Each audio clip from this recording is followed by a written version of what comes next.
Janet from another planet? Is Janet from another planet?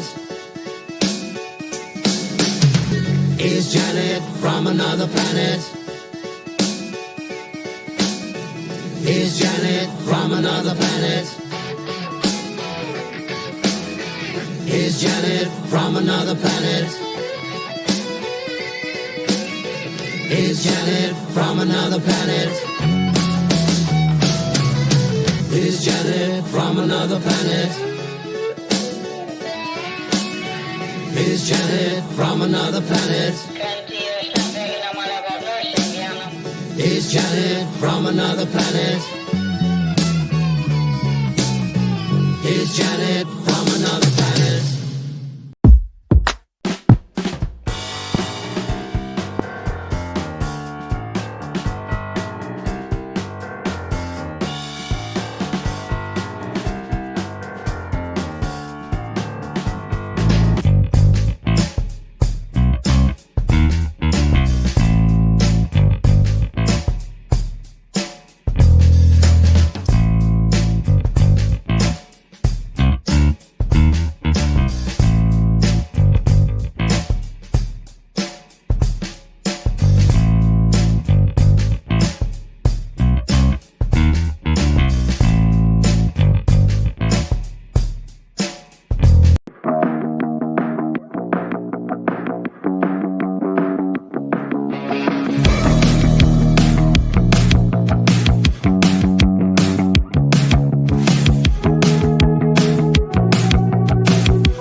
Today's digital landscape with the spread of false information can lead to dangerous outcomes. It's crucial for everyone to think critically and verify sources and reflect on the impact of what they share. Let's promote responsible communication to ensure that truth prevails and actions remain rooted in reality. The opinions you're about to hear on this show are strictly those of the panel. The following program is rated TV MA-LSV. It contains strong language, sexual situations, and violence. It is intended only for mature audiences. Well, hello, everyone. Welcome to the Friday Night Shit Show. Tonight with me is going to be just Chris because Ruben is still doing things with his brother and trying to get settled in and everything there. And I don't know anything more to really give you any information about that. And I sent Bruce one, but I guess he's busy or he's tired because I know he works. And I sent the Patriot one, but he said he had taken something and he might be falling asleep. So, or he was really starting to get tired or whatever. So I guess you're going to be stuck with just us two. But hey, I've done it by myself before. So, you know, having two is better than none. So how are you, Chris? How you doing? Doing good. Good. So, yeah, you ready for all the crap I'm gonna pull up here? All right. Well, Yeah, I've watched all the videos on the feed. Okay. Well, the first one I thought was really good because it's very inspirational, and I'm a military brat, so I really like it. So here we go. I'm gonna do this first one, and I'm gonna open it up for you, because it's very patriotic, and we don't realize all the work that these young men do, you know, for Color guard. yeah, for just to be in the military and to make us proud, you know, to be represented by such wonderful young people that love our country and want to serve it. So here we go.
All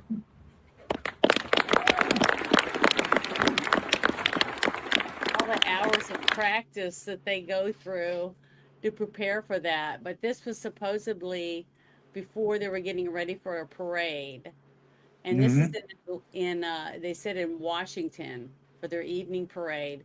And it just, it's just beautiful. I have never been to Washington, D.C.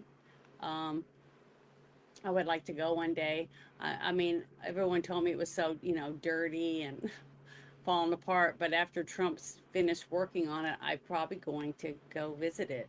I went and saw Mount Rushmore with my mother, and it was just breathtakingly beautiful. I mean, it doesn't even look real. It's so majestic, and it's just gorgeous to see that we have so many beautiful monuments, representing our country.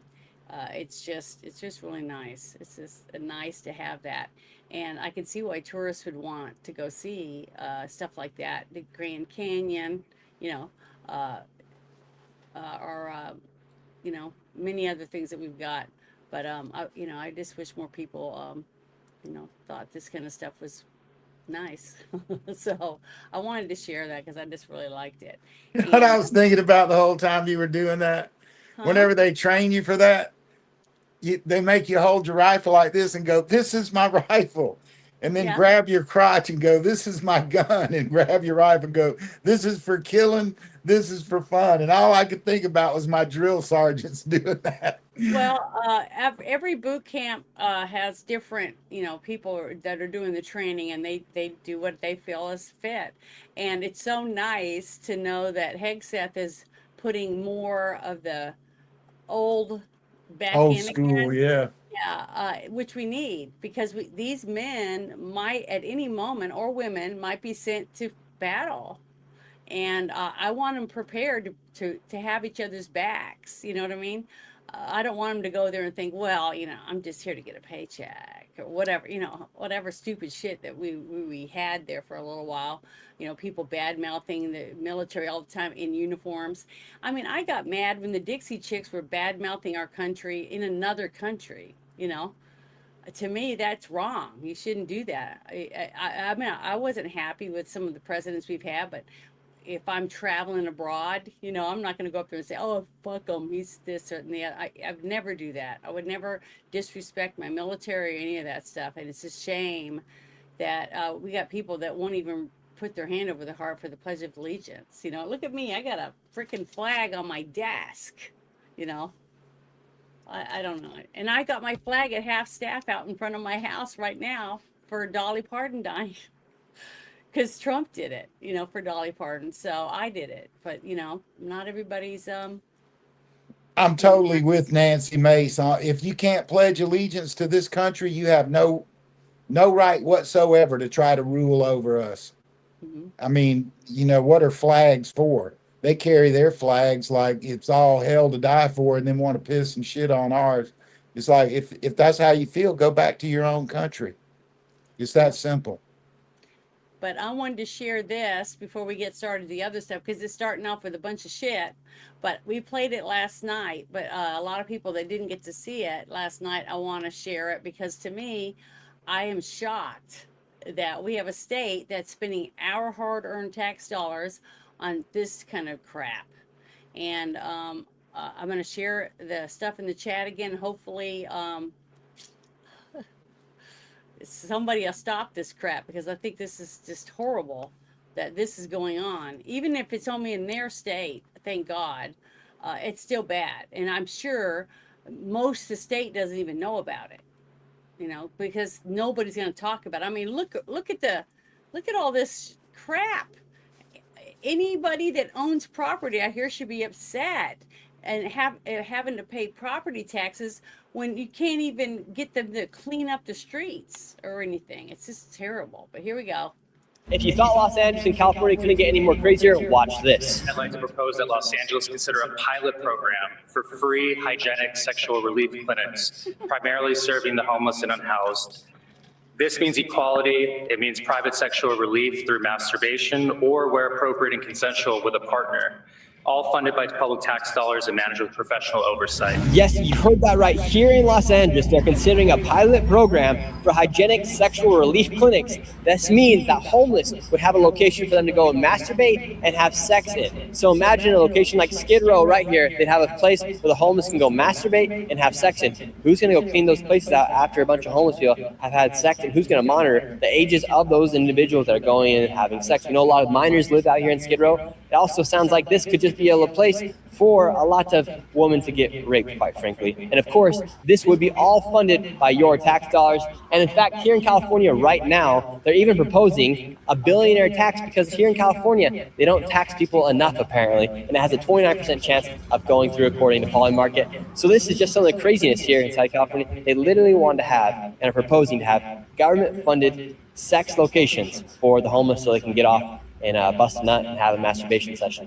A bit crazy. What do you think about here in California, it being proposed to have locations for the homeless to masturbate and have sex in? No, the reason why is because, first of all, they already have places for that. They don't do it in public. Okay, it's frowned upon. We don't like that. Just as residents of Skid Row. Why do you think California would propose such an idea, such as government-funded locations for masturbation and sex? Government-funded is the most important part. It's because it's a very liberal state. It's liberal. It is where all the liberal ideas come from. So it's one of the bases for it, okay? It doesn't come out of New York City anymore. It comes out, even New York City is very liberal. It comes out of California. Would you like to go clean up after a homeless person has had sex and masturbated? No, I don't think that they should do that because it promotes it. Do you think the homeless should have a location to have sex and masturbate, government funded? No. They're proposing it right now here in LA. Oh, no. You need housing. They need housing. Not for other things, not for that. Yeah. What do you think a government-funded sex shop, a masturbation clinic would look like here inside of Skid Row? Yeah. No, that's like putting guns and all that. You know what I'm saying? No, that's too negative. We want to put some positive. You think a lot of women would be raped? Yeah. That's like promoting, sexual assault or anything. Yeah. Terrible. I still can't believe it. But that was one of the things that I said last night when we first watched this, was the fact that who's going to make sure that underage people, young men and young women, aren't being taken there. And they, here they were all this panicking, everything with the wearing masks, staying 6 feet apart and everything. And now they're going to put a bunch of people in with, nasty stuff flying all over the room. And I don't know. I just think it's disgusting. I just can't believe that there's actual people in government that think that this is a good idea in any state, even one as bad as that. It's it's disgusting. It's what it is. I just can't believe it, but it's a fact. If you listen to that dude that just, right. Can you imagine the conversation between the man who's, presented that? Yeah. And the person who came to him like, man, we need housing really bad. Well, I've checked my schedule and I don't have housing, but how about a room where you can jack off? I mean, how did that conversation go? I'm sure the homeless people didn't go to him and go, hey, man, we just need a place to fuck. I mean, we'll go in a bar and do it in the back of the corner of the bar like everybody else does. I mean, I worked in the nightclub business. People do the craziest shit in bars. It's like, whatever, man. You need us to build you like a little, Why not take that money and clean up the streets? I mean, Jesus Christ, if they ever saw Gilligan's Island, they'd know they could just make one. There's bamboo and shit all over the place in California. They could do it, but they don't. You got to give them everything. You even need a place to have sex. I'll be like, yeah, man, no, let me think about it. No, that's not. Yeah. That's not cool. Yeah, to me, that's just another frivolous, stupid shit to spend your tax dollars that you work your ass off. You can't lower the price of gas. You can't clean up the streets. There's feces and poop and human poop, needles, trash, dogs, people laying in the streets, people zombified, walking around shaking, and vomiting and all that stuff in the street. You can't clean that up, but you can make a building where people can go and jack off. I just think, it, I who, mean, how, there's pimps working TikTok right now. I looked at all that. And I oh, mean, I've been around law enforcement my whole life, you know. I'm looking at it and I'm going, oh my God, these are code words for call me for women. It's like, yeah, damn, you can't be serious. it's bad. I mean, this whole thing It's is, bad. It's gotten real bad. but I wanted to play this because I thought this was interesting, and I do remember this. It says, remember when Julian Assange exposed Hillary Clinton was funding the Muslim Brotherhood, ISIS, Al Qaeda? And this will be relevant very soon. So I'm going to play this again for you because a lot of people haven't seen it. But yeah, this is from years ago, but let's listen. Early 2004. There's a early 2014 email from Hillary Clinton, so not so long after she left Secretary of State, to her campaign manager, John Podesta. That email, it states that ISIS, is funded by Saudi Arabia and Qatar, the governments of Saudi Arabia and Qatar. Now, this is I think this is the most significant email in the whole collection. And perhaps because Saudi and Qatari money is spread all over the place, including into many media institutions. All serious analysts know, even the US government has mentioned or agreed with that some Saudi figures have been supporting ISIS, funding ISIS. But the dodge has always been that's it's just some rogue princes using their cut of the oil money to do whatever they like, but actually the government disapproves. But that email says that no, it is the governments of Saudi and the government and Qatar that have been funding ISIS. The Saudis, the Qataris, the Moroccans, the Bahrainis, particularly the Saudis and the Qataris, are giving all this money to the Clinton Foundation, while Hillary Clinton is Secretary of State and the State Department is approving massive arms sales, particularly to Saudi Arabia. Under Hillary Clinton, and our Clinton emails reveal significant discussion about it, the largest ever arms deal in the world was made with Saudi Arabia, more than $80 billion. In fact, during her tenure as Secretary of State, total arms exports from the United States, in terms of the dollar value, doubled. And of course, the consequence of that is that this notorious terrorist jihadist group called ISIL or ISIS is created largely with money from the very people who are giving money to the Clinton Foundation. Yes. Wow. That's extraordinary. But yet nothing happened. So hopefully something will, because what I'm seeing is more and more stuff being released by the different people in the different departments of being declassified. And remember when there was 4 or 5 different interviews I watched with Kash Patel before he was in office, okay, saying that if he got in there, that he was gonna try to declassify everything he possibly let the president would let him. You know, FBI files. He said, you know, not FBI files, but the JFK stuff, just everything he could get his hands on. Because he goes, I've seen some of this stuff, and I'm telling you, people aren't going to believe a lot of it. That's what he was saying before anything. And then when Dan Bongino went in there, I was really surprised he went, and then he didn't stay very long. So, yeah, I didn't think he would stay long because it didn't seem like he had the stomach for it, to come back and duke it out, you know, like Kash and some of these other people are having to do, because basically they're having to fight every step of the way to get anything out. because they're having to go to court over and over and over again for every little thing. And it's nice though to start seeing some wins with the Supreme Court on some of the things that Trump's been trying to get done. And I wish the Supreme Court could say, okay, we're going to get rid of the senators for you or something, you know. That would be really good.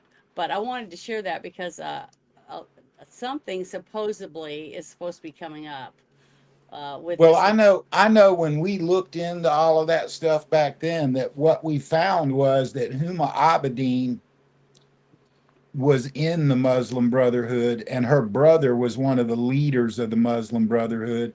And of course, Yeah. Huma Abedin was married to the pedophile guy. You mentioned his name a minute ago. Podesta, John Podesta. All right, so John Podesta and Huma Aberdeen are married. She's a member of the Muslim Brotherhood. And I mean, the Muslim Brotherhood is a terrorist organization. They fund terrorism. There's no ifs, ands, or buts about it. And when they allowed the Muslim Brotherhood to operate in America and said, you know, this is it, you're messing with our free speech. Excuse me, but if you're going to say you're going to bomb the White House, that is no longer free speech. What we're going to do is we're going to lock you in the basement of this most secure prison. And here we got the, you know, people in the White House, people from the White House, the Secretary of State. But here's the problem. That's the same thing that John Kirby and that bunch was doing. Same exact thing. They were funding. I mean, think about this is going to come out. I promise you, this is going to come out. People are going to get furious. The Secretary of State took $320 million to Nigeria, and they were in the middle of a civil war. And we went over there and said, "Yeah, man, we're gonna give you this, and you'll be able to stop the coup." As soon as they got the money, the coup went down, and then the damn Muslim general and all of his people took the money, right? And that was when Prigozhin and Putin went to Nigeria between the time that the coup took place and the time that they got the money, right? So Prigozhin goes back.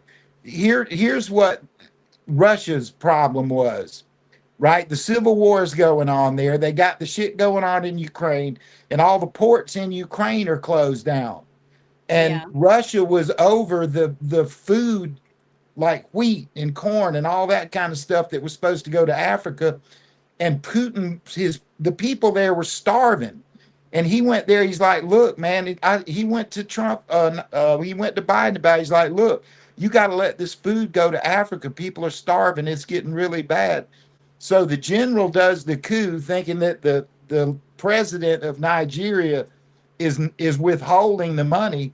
And Putin and Prigozhin went there to chill it out. Now, whether or not Putin and Prigozhin took that money, I'm not sure. But then the coup took place. The king of France there's a king of France, and some people don't know that. He's just out of the picture, right? He was furious, man, at Biden, and it was made a great big huge fallout.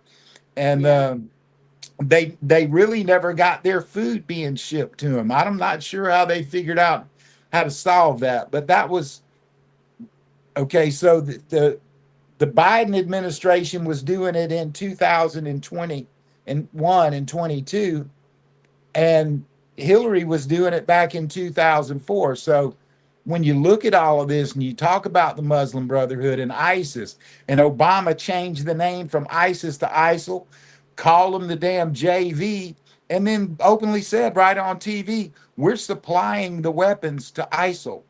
They're helping us in Syria. It's like, I don't know who believed that. And I had friends in fifth group and, you know, Delta operations and shit like that. I'm like, dude, you're literally handing weapons to people that'll kill you with them. What are you doing? So when in the middle of every bit of that stuff right there going on, guess who died? John McCain. And he had his picture taken with ISIS. in a weapons transfer, right? So now that I said weapons transfers, let's jump back to 2004. Weapons transfers. You know who that was? That was Jeffrey Epstein's girlfriend's father. He was the one who was doing all the weapons. That's what her father was. He was a CIA weapons trafficker, right? So he Oh, died you're right talking about about then. Ghislaine Maxwell? Yeah, right. Ghislaine Yeah. Maxwell's dad was a longtime deep state weapons trafficker, right? He dies right about that time, and Jeffrey Epstein just took over the family business. I don't know another way to put it. And then, in order to keep people quiet, he'd set them up with these 14, 13-year-old girls, whatever, said, look, man, you can say whatever you want to about me. When these videos hit the internet, you ain't gonna like it. And Yeah. that's how all that was about. So yeah, the Muslim Brotherhood definitely has been a huge problem for us. Bridget Gabriel was saying back in 2009, you got to make them illegal, make them illegal. Don't get me started on Obama and how all this shit happened. They knew Well, what they were you doing. don't have to go real deep in it. We're just having to, I just want to go over whatever the topic is that we're talking Yeah, about. well, I'm just saying all that stuff that he found in Hillary's emails. Mm-hmm. I mean, all that was found on Huma Yeah, but Abedin's here's what laptop. Comey was like, well, she had an illegal server in her bathroom. She bleach bitted all her shit with Huma Abedin and a few other people, hammering phones and bleach bit and all the other shit, and nothing. That's why I Well, can't we got wait. Huma Abedin's laptop and John Podesta's, Yeah, and and that's that's that one what really picture. hung her. Her husband's laptop had shit on it too. It said insurance policy with a bunch of shit about Hillary in it. So I'm hoping, just like I said, way back when I think it was the first time you did a show like this with me, and I told you the one person I want to see in handcuffs. If I could only get one person out of all these people that I've seen, I just want to be Hillary Clinton, because she's the root of all evil. I mean, that's how I look at her. But this next thing is one of the things I want. This is the one I was talking about last night. Remember I said I couldn't find it? Yeah. This was the interview that I wanted to play. And this is White House Deputy Chief of Staff for Policy and Homeland Security Advisor, Stephen Miller. And I really like him. A lot of people can't stand him. They said they hate his voice and all different stuff, but he's got a gorgeous, knockdown gorgeous wife and two beautiful kids, I think two. And he's a go-getter. He gets things done.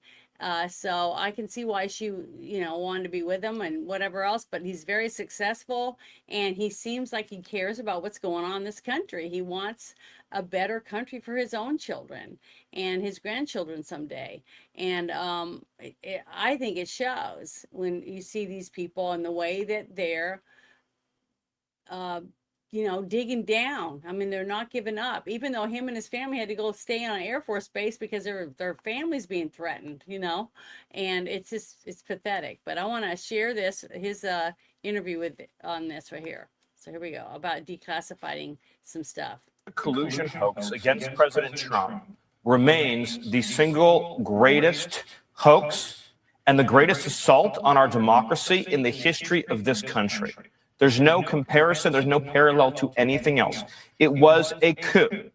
And I'm using that term literally. It was a coup to overthrow a democratically elected government, a coup carried out by the intelligence apparatus of this country, by the deep state, by Hillary Clinton and the Democrat Party. The new information that has been revealed by the Director of National Intelligence and by the FBI eliminates any scintilla of doubt about the intention, the premeditation, the planning and orchestration of this conspiracy. It meets all of the criminal elements of a seditious conspiracy against the United States. It meets the criminal elements of an insurrection. It meets the criminal elements of a conspiracy against the government and the criminal elements of a conspiracy to deprive citizens of their civil rights under color of law. One egregious felony after another. And because it is a conspiracy, as demonstrated by the forethought of realizing and documenting that they understood that this was fake from the beginning, meeting the mens rea standard in law. Because of that, because it is a conspiracy, every single individual actor is now part of that conspiracy. So that includes Brennan and Clapper and Comey and Hillary and Schiff and everybody else who knowingly and willfully perpetrated this plot, this coup, this conspiracy, this scheme against President Trump and the government of the United States. And now is the time and the hour and the moment for accountability so that we... Terrible. All of it. But the thing is, how many times is he got to say it? I can't wait. I can't wait to see handcuffs on this person. This is one of the people that I definitely want to see. And this is why all these declassifying of documents, even though the Senate isn't doing their job to help save our November elections. After we watched what happened last night about the approval ratings for Trump, as you know, 2 years in, it's really good. He's doing really well because people that actually have common sense and understand that Trump is not a king and he can't just do whatever he wants and go in any state and arrest people and do whatever. He's not allowed to do that. He has to follow the Constitution and he has to follow the state laws and the constitutions of the states also. And he's going about it the best way he can. And all he can do is sit at his desk and basically write executive orders to try to get little things done right now. It's not going to stay going because as soon as the next person, especially if it's a Democrat, gets in office, they're just going to write an executive order and get rid of his, stop oil drilling, whatever they want, just like he's trying to do it for us to get money flowing again in our country. But it's kind of hard when you hit a roadblock almost every time you turn around. So it really sucks. But it's nice to see his team is fighting right beside him, trying to get things done. And that's why I like to share that kind of stuff, because I think it's really, really important that people know about it. Okay, this next one, I think this is it. Oh yeah, okay. This is what the whole thing with the Catherine Herridge is how you say her last name? Mhm. Okay. This is the opening for some of the things that's coming out. This is another thing that Cash talked about, the 9/11 stuff that he's seen. And he said that people aren't going to believe a lot of the stuff that's going to be coming out. Well, now that they're releasing it, because Catherine had asked, for what is that called when you get the government to give you the stuff? FOIA. Okay, yeah, FOIA. She did a bunch of that, and she's been fighting to try to get this information. But what's interesting about this post is it says it seems like J.D. Vance, J.D. Vance posted this video down here, or a few things at the vice president's TikTok, this whole thing. This is what he put on it. I'm gonna have the volume down because it's a song I'll probably get in trouble for, and I already have a warning right now. And I've had a warning since 2024 that they won't take off. So there's nothing I can do about it. There's no one to talk to. But I'm going to show you this. It's just showing a bunch of chickens running around. That's it. Okay. So basically something is coming, which is what supposedly J.D. Vance posted. So I'm going to stop that. But it has music. It's that's on there. It's really interesting. But it says, we're all the talk 9/11 lately. This video from JD reminded me of this news article. And so I wanted to share that because it leads into Catherine's information that I'm going to share next. But J.D. Vance is the one that posted it. And then this next thing I'm going to bring up is the actual link that was in that, above the little chicken video. I'm going to share that really quick right here. This is the link. It's for NBC News. It says, Bin Laden comes home to roost. Michael Moran looks at U.S. ties to Osama bin Laden, trained and funded by the CIA to wreak havoc on the Soviet army, and now turning his talents on Americans.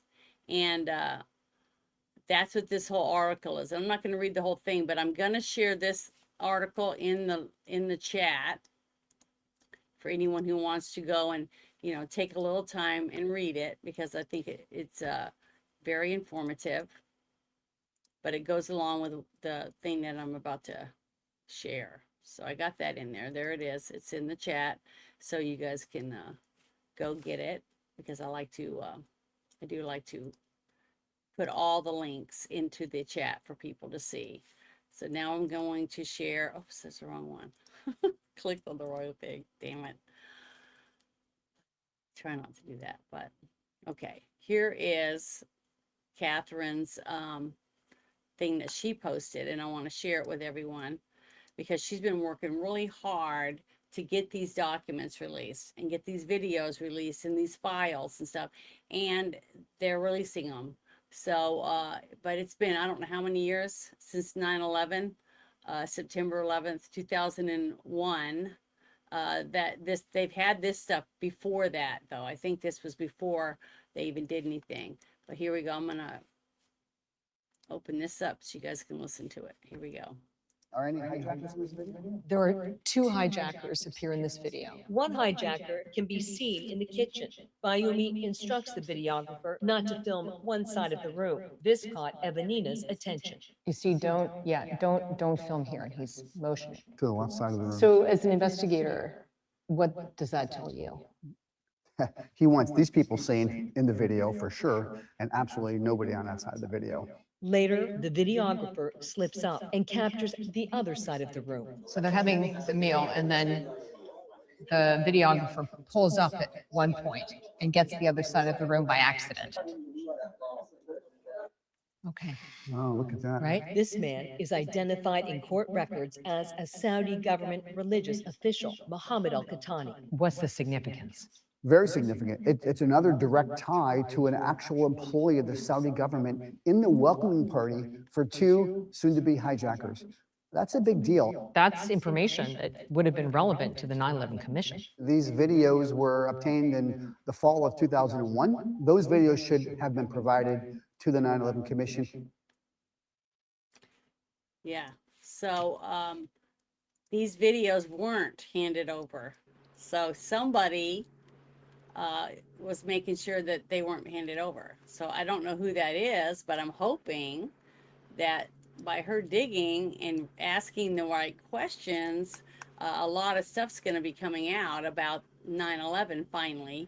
And I know, what I've heard is that a bunch of the families from 9/11 are suing from Great Britain, are suing Saudi Arabia. So we'll have to wait and see what all that's about. But that's what I'm hoping, that a lot of this stuff is going to come out. Now, here is something else that she posted. It says, FBI and CIA records reveal 2 Saudi government employees may have served as advanced team for the hijackers. And I'm going to share this video with you. This is the bigger one of the little tiny tidbit that you had on the other one. But the thing is, this one is like broken down so that you can go to the certain time stamps and look for certain information if you want. And I'm going to share this in the chat also. But I'm going to start playing this for you. The FBI says they may have served as an advanced team for the 9/11 hijackers. Based upon these documents, It's echoing. it's pretty clear that they were here for that particular reason. As someone who investigated 9/11, do these records move the timeline? They do. That really moves the timeline back significantly to when this support network actually got on the ground here in the United States. Are any hijackers in this video? There are 2 hijackers appear in this video. Is there enough here to draw a direct connection between 9/11 and the Saudi government? It's clear that we now have individuals who came here prior to 9/11 who were official Saudi employees. Were they official Saudi employees working on behalf of this plot, or they were also Saudi employees and also serving the needs of Al-Qaeda? I think these records clearly depict not only the advanced team coming here in the United States, but setting up shop, facilitating the care and feeding and housing of the hijackers. That's information that would have been relevant to the 9/11 Commission. These videos were obtained in the fall of 2001. Those videos should have been provided to the 9/11 Commission.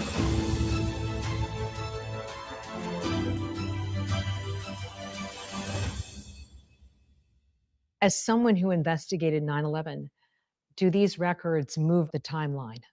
They do. I think that really moves the timeline back significantly 2 to 3 years to when You this just played that.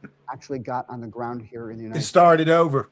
Bill Evanina is the former director of the National Counterintelligence and Security Center. He spent 24 years at the FBI and investigated It's not started 9/11. over. The FBI says they may have served as an advance team for the 9/11 hijackers. I think based upon these documents and the videos, I think it's pretty clear that they were here for that particular reason.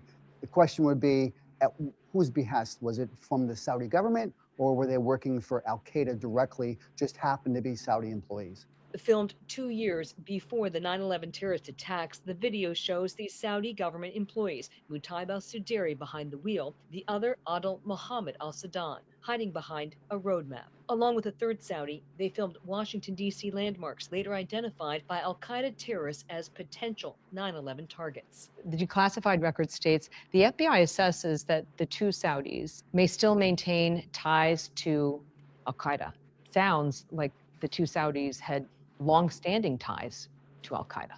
Sounds very clear to me that they still possess, which means they once did possess. Exclusive reporting and declassified intelligence and law enforcement records reveal the Saudi government employees, Sadan and Suderi, may have served as an advance team to vet those who would later assist hijackers in Southern California. The explosive lead was buried in thousands of pages of once secret government records. We asked you to review these declassified documents. Are they significant documents? I think they are. I think they really predate what we've known about 9/11 and the support networks domestically here in the U.S. for the hijackers. Based on these new records and some of the video evidence, is there enough here to draw a direct connection between 9/11 and the Saudi government? I think we're closer. I think it's clear that we now have individuals who came here prior to 9/11 who were official Saudi employees. Now, were they official Saudi employees working on behalf of this plot, or they were also Saudi employees and also serving the needs of Al Qaeda? Are the two Saudis overlooked key players in the 9/11 plot? I think that's a good question. I think these two individuals who are now named provide new investigative leads for the FBI and our intelligence services to go back and put some more pieces together in this really complicated puzzle. It took nearly 2 decades and pressure from the 9/11 families who were suing Saudi Arabia over the terrorist attacks for these highly secretive government records to be declassified. Investigators for the families found evidence Sadan and Suderi arrived in Southern California in December 1998, 13 months before the first two hijackers also landed in Los Angeles, later receiving financial assistance, obtaining driver's licenses, living quarters, spiritual guidance, and locating flight schools. Based on the declassified records, what did the alleged Saudi advance team do?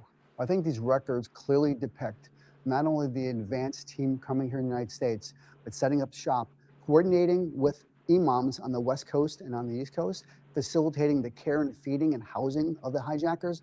The hijackers, many of them did not speak English, had never been to the United States before. Could they have lived under the radar without this support network? I highly doubt it. If you were going to initiate this type of sophisticated plot, you don't even want to take that chance. So it was critically needed to have a support network here. The intelligence reports include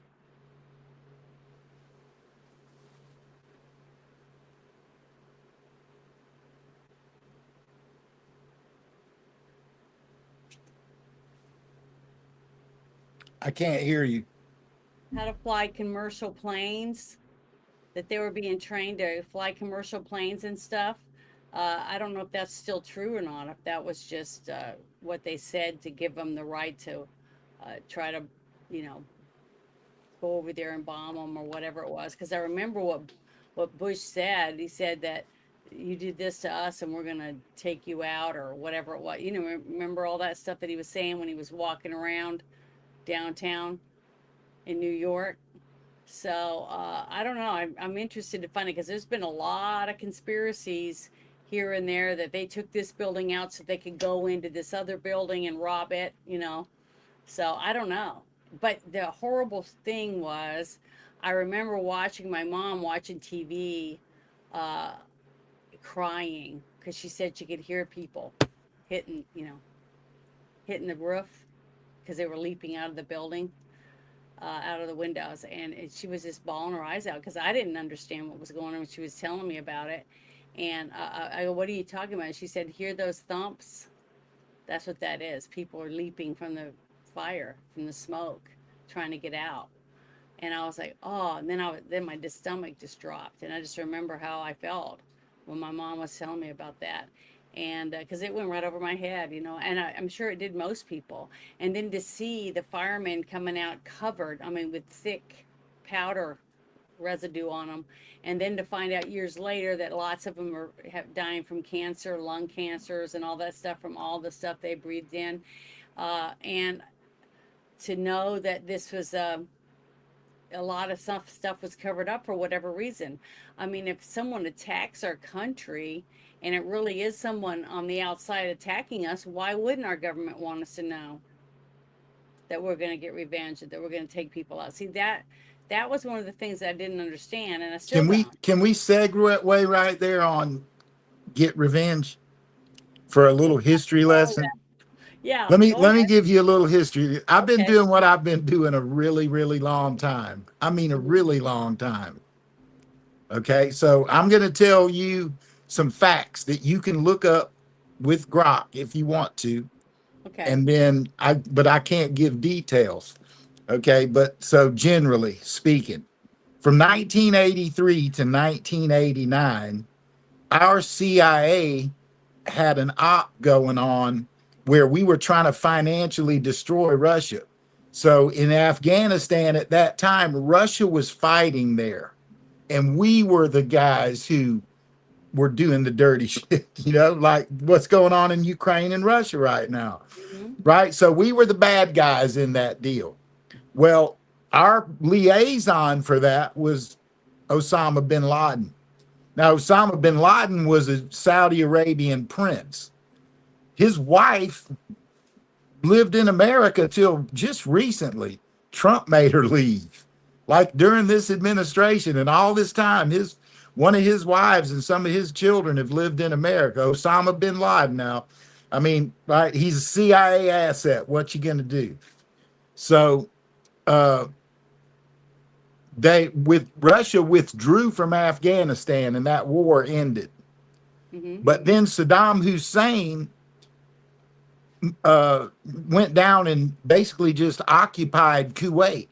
And when they did that, they took all those American hostages down there. There was 1,500 of them from American oil companies. And Bush is like, get out. He kept telling them, get out, get out, get out, get out. Well, all of a sudden, Tony Blair decides he's going to he was the prime minister at the time. He tells Bush that they got weapons of mass destruction. Well, I have pictures from that day, okay? They didn't have any, right? And I've got pictures of people in the palace and all that. In my phone, I got this.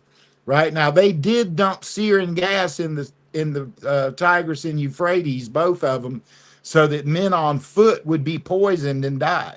Because the first medic responses were to men who drowned in like water that was like 8 inches deep, but they were falling in it face down and unconscious from sarin gas.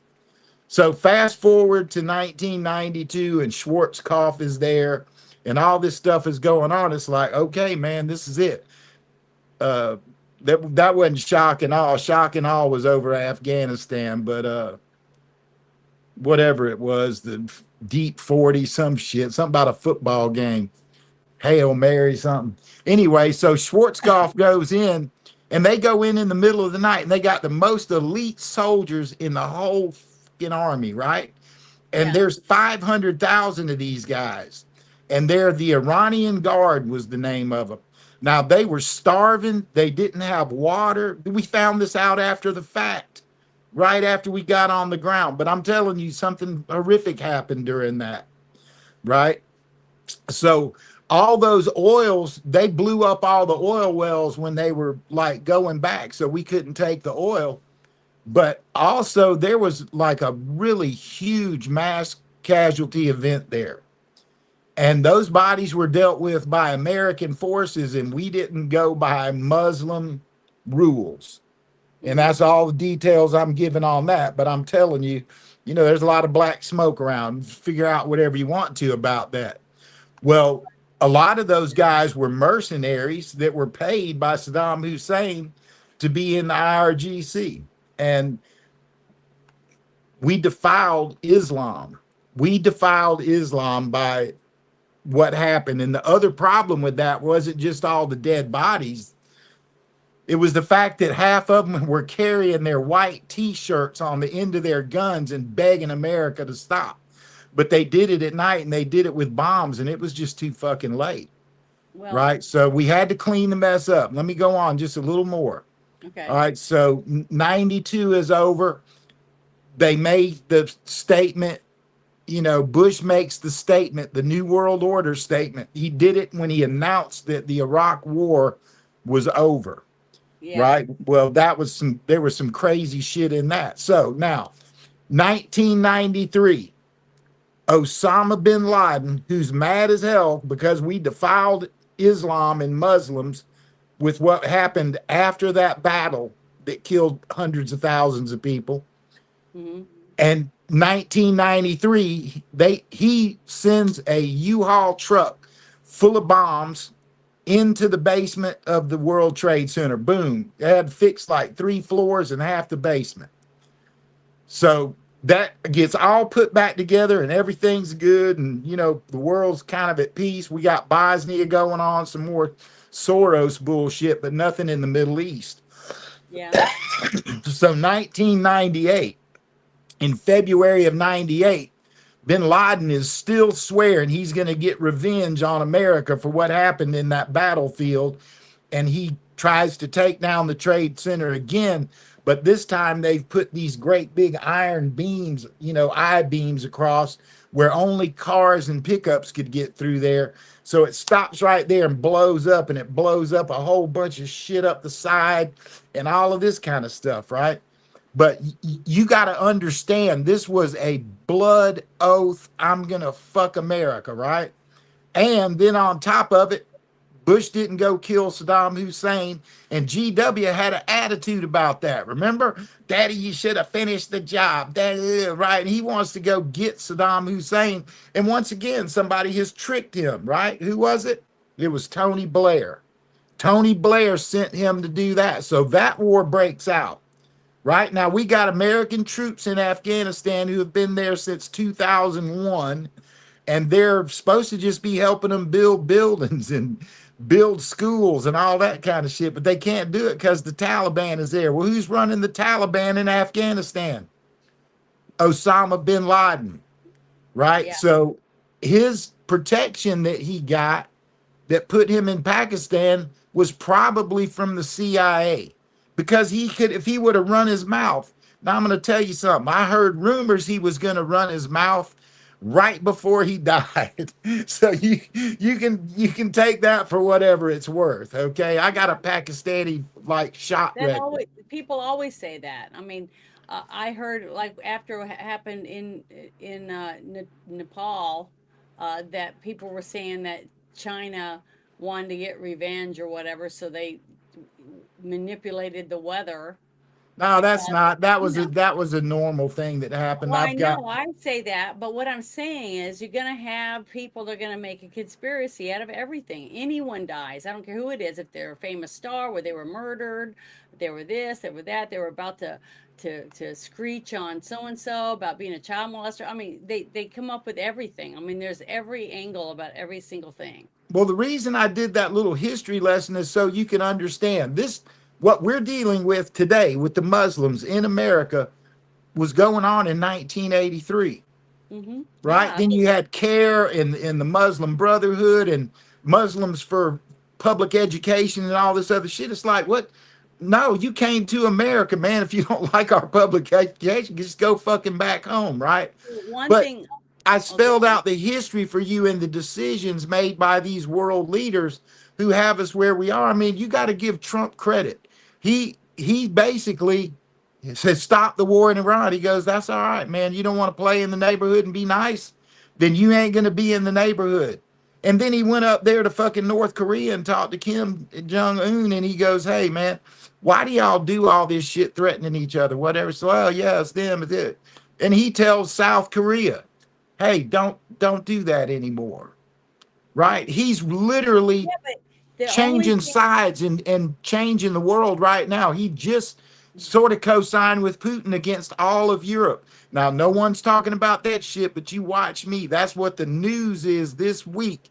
The big news this week is that Trump joined Russia against England. That's a big deal, but it has more power to stop the war than it does to keep feeding money to the Ukrainians. They're not going to stop shooting our missiles into Russia. So Trump's like, all right, well, I can't work with you. I'm going to work with Putin. I'm going to put my people over here. And if you bomb me, I'm coming to see you, right? Well, who's behind Ukraine?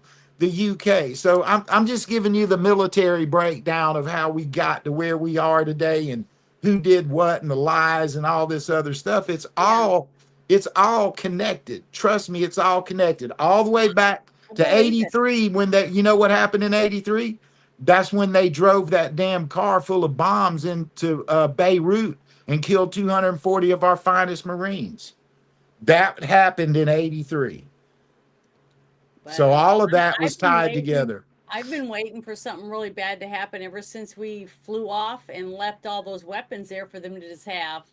So I'm just waiting for those bombs to go off somewhere in the United States. So, but this is what I wanted to read before I finish playing that. This is another post by Catherine, that says military judge sets summer 2028 trial date for Jihad Shalith Mohammed and 3 others accused of plotting the September 11, 2001 terrorist attacks. Never forget the mothers and fathers who lost their children in 9/11 attacks and died waiting for a trial and justice. My investigation reveals evidence that was not shared, dismissed, or excluded from the 9/11 Commission report. FBI records are still being withheld from the 9/11 families. It's always the right time for transparency. Your support and subscriptions for her make my independent reporting possible. That's another reason why I want to share her links and stuff, because it's important that somebody like her, the work that she's been trying to do, and most people trust her because she hasn't done any of this dumbass shit that you see in some of these other people have done. So I'm going to finish playing this for you, but let me put this in the chat. Here we go.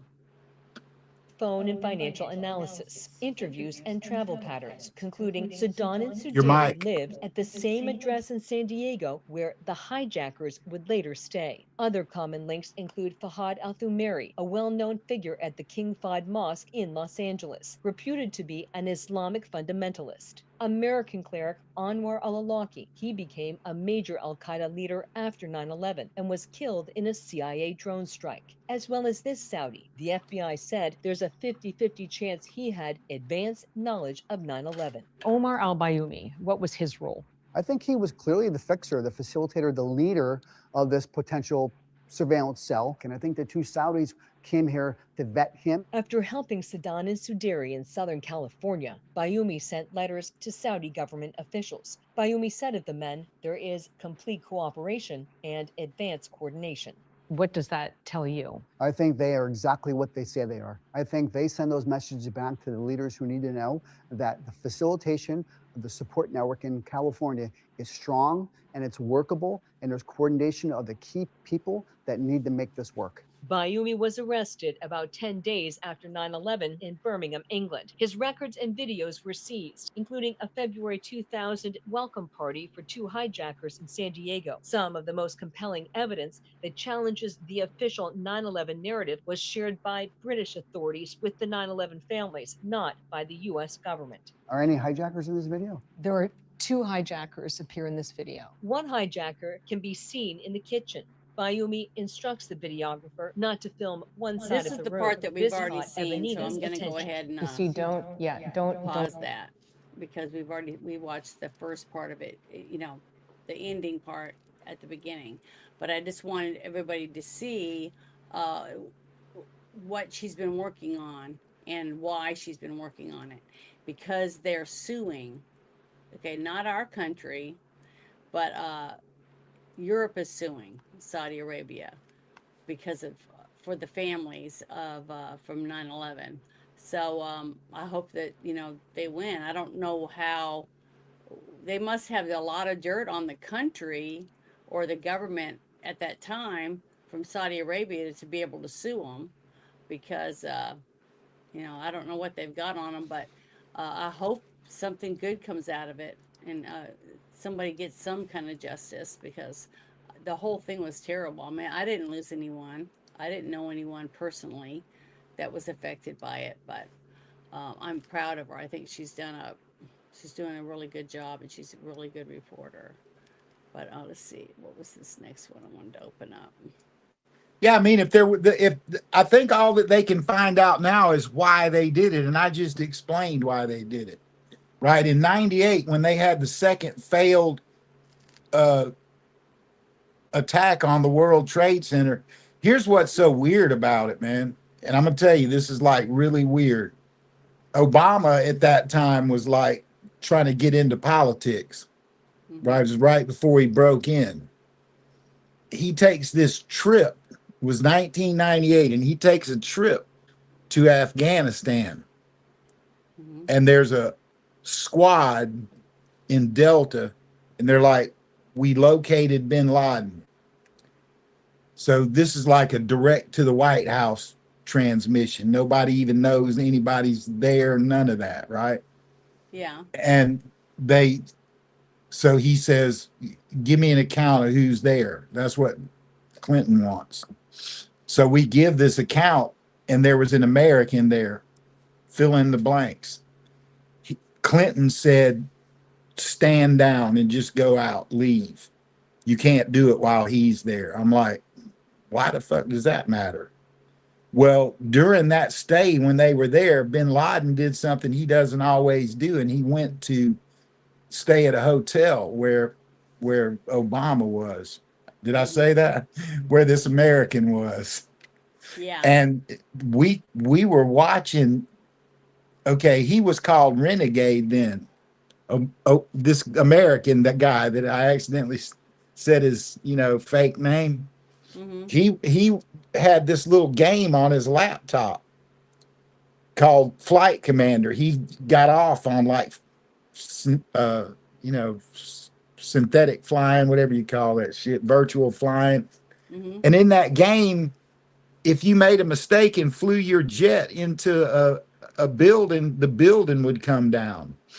So this little flight thing was based in San Francisco, and that great big pyramid thing there, the Trans-America building. Yeah. Yeah, he was running into it on purpose. Yeah. We got all his game data and all that stuff because he had a Secret Service watch list on him.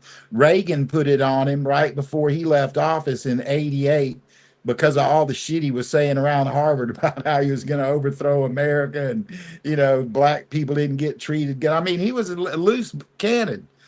Back in those days, Obama was a loose cannon. So he got his Senate job right after that. But that meeting occurred. And this is crazy, but I think 9 of the 11 men that were in that Delta unit were all killed. I'm pretty sure they were all killed.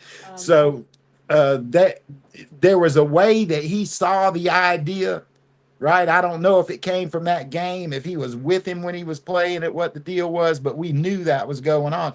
See, once he got elected president, he sealed all those records. He sealed every last one of them. He damn sure did, and he kept the code name Renegade But he's not president now, so someone else could unseal him. No. I mean, all right. So he was Renegade when he was being watched by Reagan's people, and then when he became the president, instead of he was able to see everything. Right? He's the president now, right? Yeah, but I'm talking about if we have a president now, why can't they release those documents? Yeah, I mean, it's just we'll see. We're going to see what happens. That's all I can tell you, right? But among the presidents, there's this honor among presidents. He was in office. He did everything he thought was right, and he shouldn't have to pay for his mistakes because it's a pretty serious job, right? But I'm sort of explaining to you the what went on that built all this stuff up and just revealing some more of this like little things that you'll never hear that. They're never going to say any of that shit that I just said out loud. Yet, if you look close enough at all of the media that was from back then and everything that they didn't wipe from the record, I mean, hell, I know those things. I played golf with generals when I was in the military, for Christ's sake. And they were the generals who were out doing all this stuff. And of course, we talked about things. I didn't wear a uniform when I went to them. I wore whatever the other team's uniform was when I went to do stuff like that. And my name was Smith, Mm-hmm. Yeah. So I know that all this stuff that I'm saying right now, I know every bit of it is accurate. Will it ever come out? But I'm just saying the why. Of course, we know who all those dudes were. I have a plane ticket in my house to New York City on August the 30th of 2001. And I left on September the 8th, 2001, because it's like, well, there's nothing going on here, right? I was with my linguist specialist. That's that guy whose dad was the president of Seoul University in Korea. He stayed there because his best friend Mr. O had a grocery store in Manhattan, and he was in the grocery store when the first plane hit. Like, right there where it heard it and all that. That's why whenever people said it's fake, I'm like, yeah, I don't think so. My boy called me on the phone and he was panicking. That shit was real, totally real. Well, it looked real to me. I mean, the aftermath especially, but Yeah, I got a NYPD badge from the uniform that I was wearing when I was up there on that job. Wow. Dan Bongino was real big there, right? And it's on one of my hats. And I dressed up as an NYPD lieutenant, just walked around. Yeah. But we knew that something was going on. We had no idea it was going to be a plane attack. Yeah. So well, and then the bottom of who did what and who was responsible. Well, let me just say this: the same way that we're meddling in Ukraine, right? And we got people in Russia and Ukraine, right? It's just the nature of the State Department and politics, right? That there was nothing different going on between when we were fooling around in the Middle East, right? Kuwait was attacked, and that was a rich country where people were, used to having a good life, and they got 1,500 Americans. That was their mistake. You don't want to take 1,500 American hostages. We're going to come see you. Right. So that's what started it in the 90s. In the 80s, it was our meddling around in Afghanistan. Nobody said anything about Afghanistan. We were literally in a war over there. And Reagan, it was Reagan's war, right? They made that movie, Charlie McCarthy's War. Reagan didn't, it's like, yeah, whatever, go ahead. Right. That literally was about the CIA agent who did all that. So when you look at why did this person do this? Why did this person retaliate? You can literally see a chain. We knew all of this stuff Catherine Herridge is finding is there, but when you're talking about this kind of activity that goes on in State Department and deep state, wars have been started because a terrorist blew up a damn restaurant. Right? Yeah. Just some radical dude going in, blowing up a restaurant, 14 people die, and literally bombs get dropped on innocent people in another country out of retaliation when it was a lone wolf just doing something stupid. And that's the delicacy of the world that we live in now. It's highly unlikely that China, Russia, and the U.S. will ever be in a war because we're so busy trying to put out these hot spots where the radicalism is, where people have been raised for 50 years to kill themselves. But that's one of the things that I say a lot is, if you have a lawyer that's driving down the road and he's working on an important case, and some trucker drops a cigarette in his lap, and he goes swerves and hits that guy, and that guy goes off the road, and he ends up smashing into a tree and dying. Everybody and their brothers going to come out and say, oh, that he was working on that mafia case, and they took him out. Yeah, that's Everyone true. jumps on everything as a conspiracy today. That's what it seems like. Even if it was nothing, even if it was just an actual accident that still happened, just like nobody died from the flu during COVID, which was ridiculous, but that's how it is. That's what happens because people grab it and run with it. But today, people are making money off of it. People get paid per click or whatever, right? Well, I So, told you and everybody listening the truth tonight about all of it. It's dirty shit, right? yeah. The dirty But, shit. but most of this stuff is, and that's what Trump was That's saying, that when we start releasing this stuff, it's going to be, where corruption is like up to our eyeballs. And you got to bring out, the cockroaches. You got to put the lights on everything and clean house. Once you clean, then you got to start fixing it so that the bugs can't get back in again. I mean, basically, that's what he's trying to do. But he hasn't even. the politicians want war and the warriors want peace.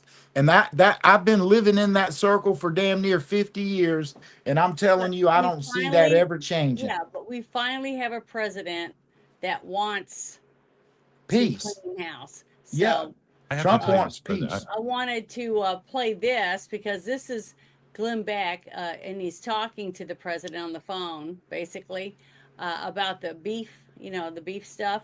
And he was bragging on him about what a great interview he did. So I thought, well, I'm going to go ahead and play this for everybody to hear it. So here we go. And I like Glenn Beck. He's not too bad.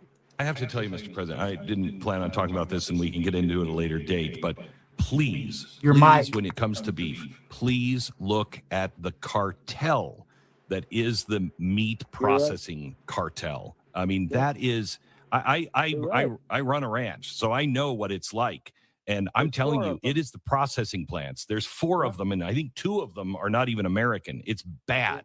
And I believe they're colluding the with each other. ranchers and the farmers haven't done it because they're smart as hell. I'm surprised because that's been going on a long time, Glenn, long before I got here. Help us.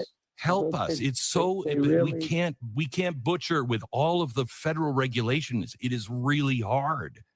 If there's something you can do to help. Glenn, is that just a question of regulation? Do you think? A lot of it is. Yeah, a lot of it is. The inspections are insane. So they make the regulations so tough that. So could you do it if you didn't have those regulations? Could you do it on your ranch? Yes. And is that the way to do it? Or do you think yes, you need some pretty strong regulations? Break the back of those processing plants.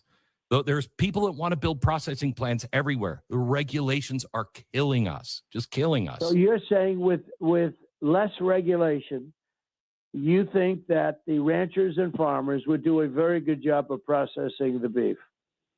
Yes. Wow. Yes, I know. Look at that today. I know. I've been hearing about this problem for 20 years. I've been hearing about this problem. Free your people. Let our people go. Let your people go. You know what? This could be a very good call for ranchers and farmers. No, for the country. That would be good. No, I've been hearing That'd be good. Only bad about it's 4 places and it's a monopoly.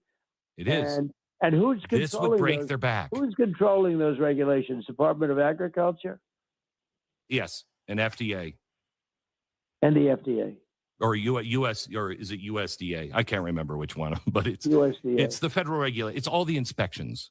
Mr. President, I got to get to one more question. Canada. No, this is a very big thing you just told me, though, because you just gave me a very good idea. Okay, good, very good. Okay. I love the call. I love this call.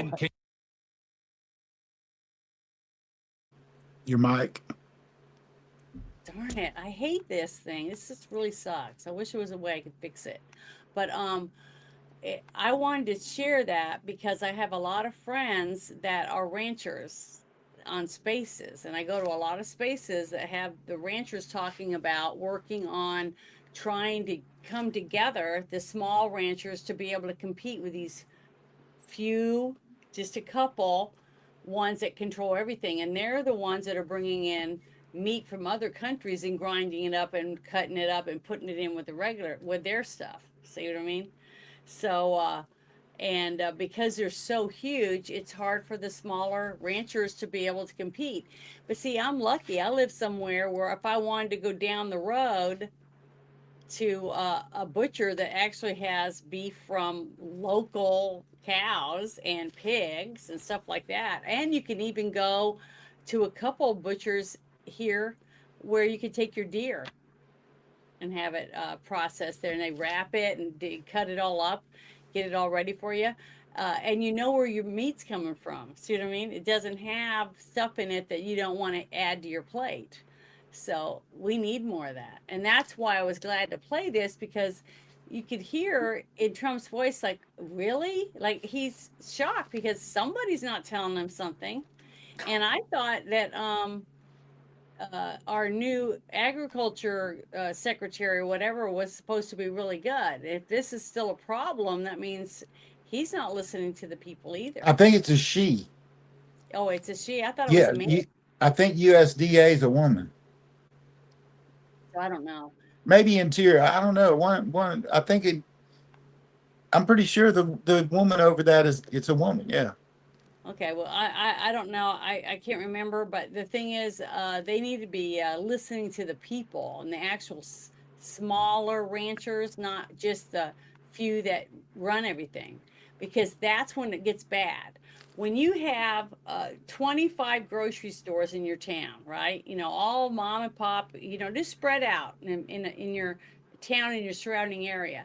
And then in comes, I'll just use Walmart Supercenter comes in, and they sell cheap plastic crap from China. Okay, so they can undercut everyone, you know, because they can sell that knife, you know, for 20 cents compared to that guy over there for $2. See, and who's going to buy that for $2 when you can get it for 20 cents at this store? And then all their signs say cheaper, cheaper, cheaper, cheaper, cheaper, but they're not always cheaper. So that's one thing too. But if you get enough people to go out of business, Walmart gets bigger.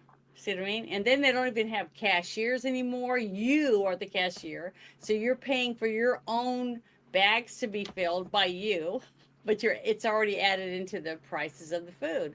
So, but the mom and pop businesses go out of business. And when the small ranchers can no longer pay their bills because they can't compete against the big meat packing companies, who ends up buying their property? They do. See, it's just a big vicious cycle, and we're not going to have any mom and dad ranches anymore. You know, where our grandparents used to get their meat, that kind of stuff. If we don't do something, and that's why I wanted to play that, because I've been hearing this from a lot of things, and a lot of people watching this that are just on YouTube probably don't understand what spaces are. But spaces is like a room that you can go in. You can't see anyone. People just have avatars, but you can get a microphone and talk about things. And Chris and I, we've done lots of different spaces on tons of different subjects, and they're very informative. And some of them are just fun, where you just sit around and talk about bullshit, you know, and goof off and listen to music or whatever you want. So there's spaces for everybody, and they're very entertaining. But I've heard a lot of them talking about how they're trying to do that, and they're also working on, once they get the beef stuff going good, they want to bring in people that raise their own chickens and have their own eggs and stuff. So I think it's great, because all it's going to do, when you have more choices to buy, you're going to probably buy the healthier one, because it's the best for your family, and it probably tastes the best. I mean, I hardly buy anything through drive-throughs anymore. I mean, it's when I'm traveling, usually that's it. That's usually the only time. And I still try to buy like salads and, you know, other things that are as healthy for me as I can get. But when we can get more competition, the prices always go down.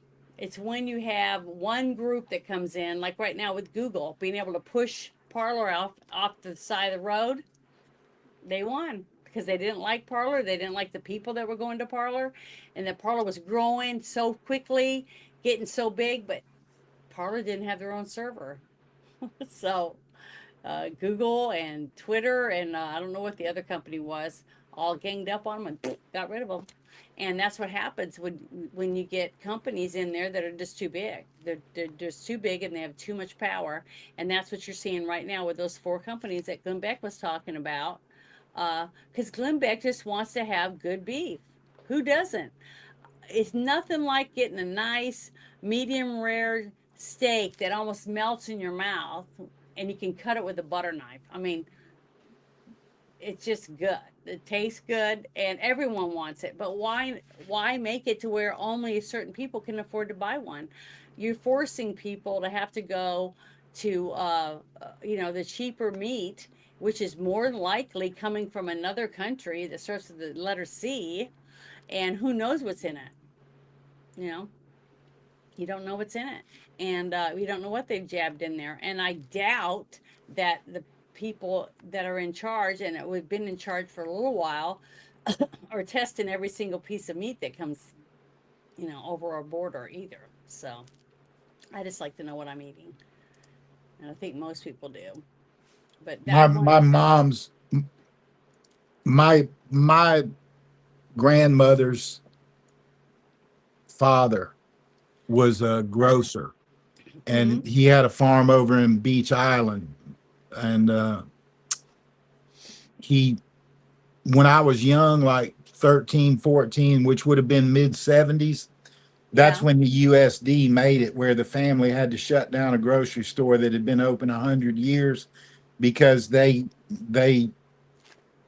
processed all their meat. They grew it, fed it, processed it, sold it in their store. It was called Scott's Grocery. And in the mid 70s, they lost everything over the regulations that Trump is talking about right now.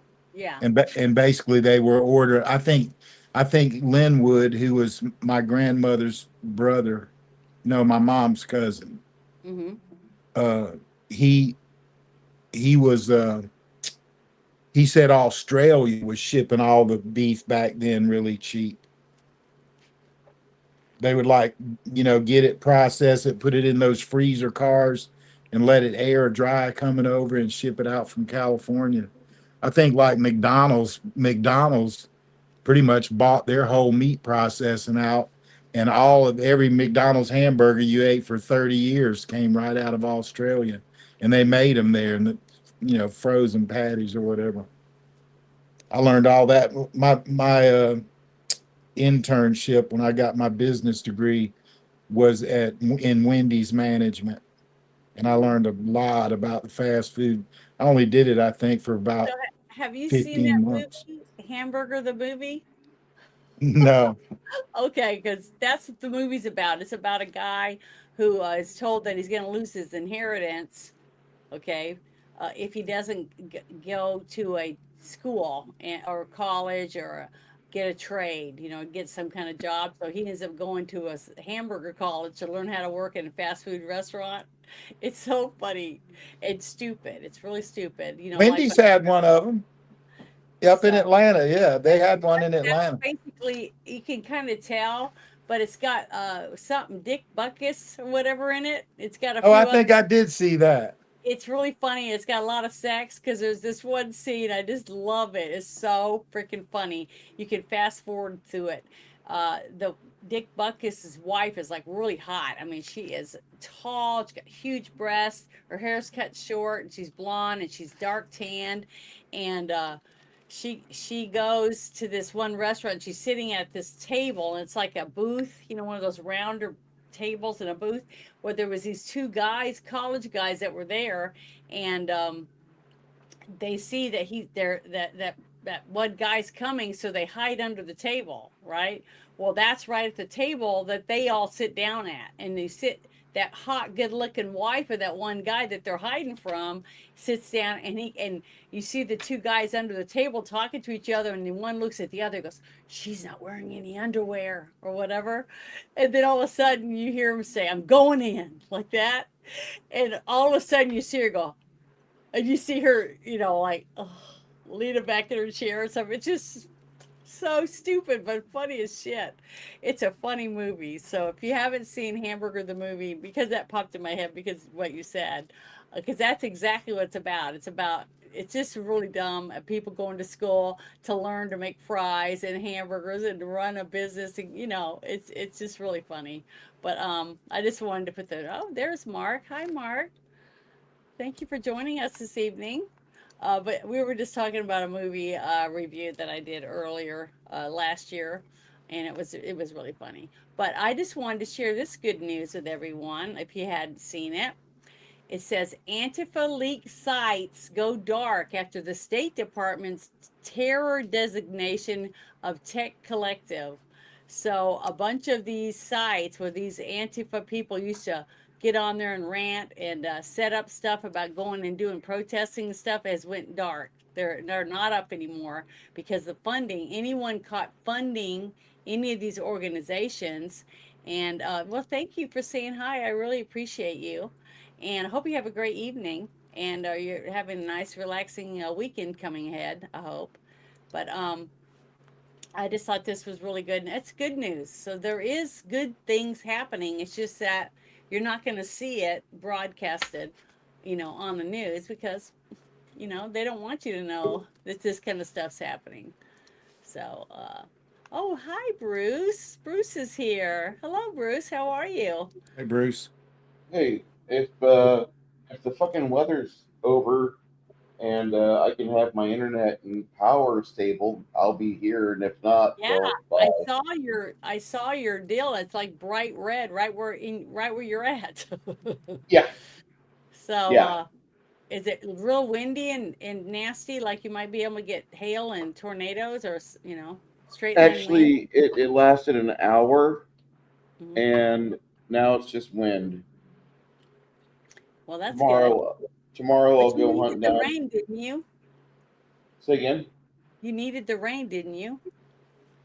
Um, that's always a constant yes here in San Antonio. The problem with San Antonio is that we have clay, which the rain comes down, but it doesn't really go where it should. Just kind of stands on the ground for days on end until it gets baked off. There's We have someone a saying hello, Bruce. very challenged drainage system here. The drainage just does not happen. Hey, Shadow Shadow. says hello. I didn't know if you saw it. So, So hi. what exactly is going on here? I gotta Oh, ask. what I'm showing right now is I'm showing this is some good news because we do have some good shit tonight to share. It says Antifa link sites go dark after the State Department's terror designation of Tech Collective. So anyone that sponsors terror or takes money to let them have a website or any of those things can be prosecuted by the federal government. So now all these places are just going bleep, they're just going off. So and they're pissed off. So I think it's good news. I mean, that's something that just shows that they are making a dent. It's a small dent, but it's a start. And we all got to start somewhere, right? So I just wanted to share that, but I thought that was really good news. But let's see what this next thing is. Okay, now Shadow, this. I hope your struggle ends and you're able to secure stability here. Being without internet for 3 weeks and AC would Well, be what happened? absolute murder. What happened, Shadow? Why did that happen to you? I didn't know that. Yeah, I didn't know that either. Well, it's because he hasn't been able to get online. So that's why. But what happened? Did you guys have a bad storm or something there? I mean, I was getting my nails done about 2 months ago and everything went dark. The whole place, there was people getting their feet done, a whole bunch of stuff, and all the electricity went out.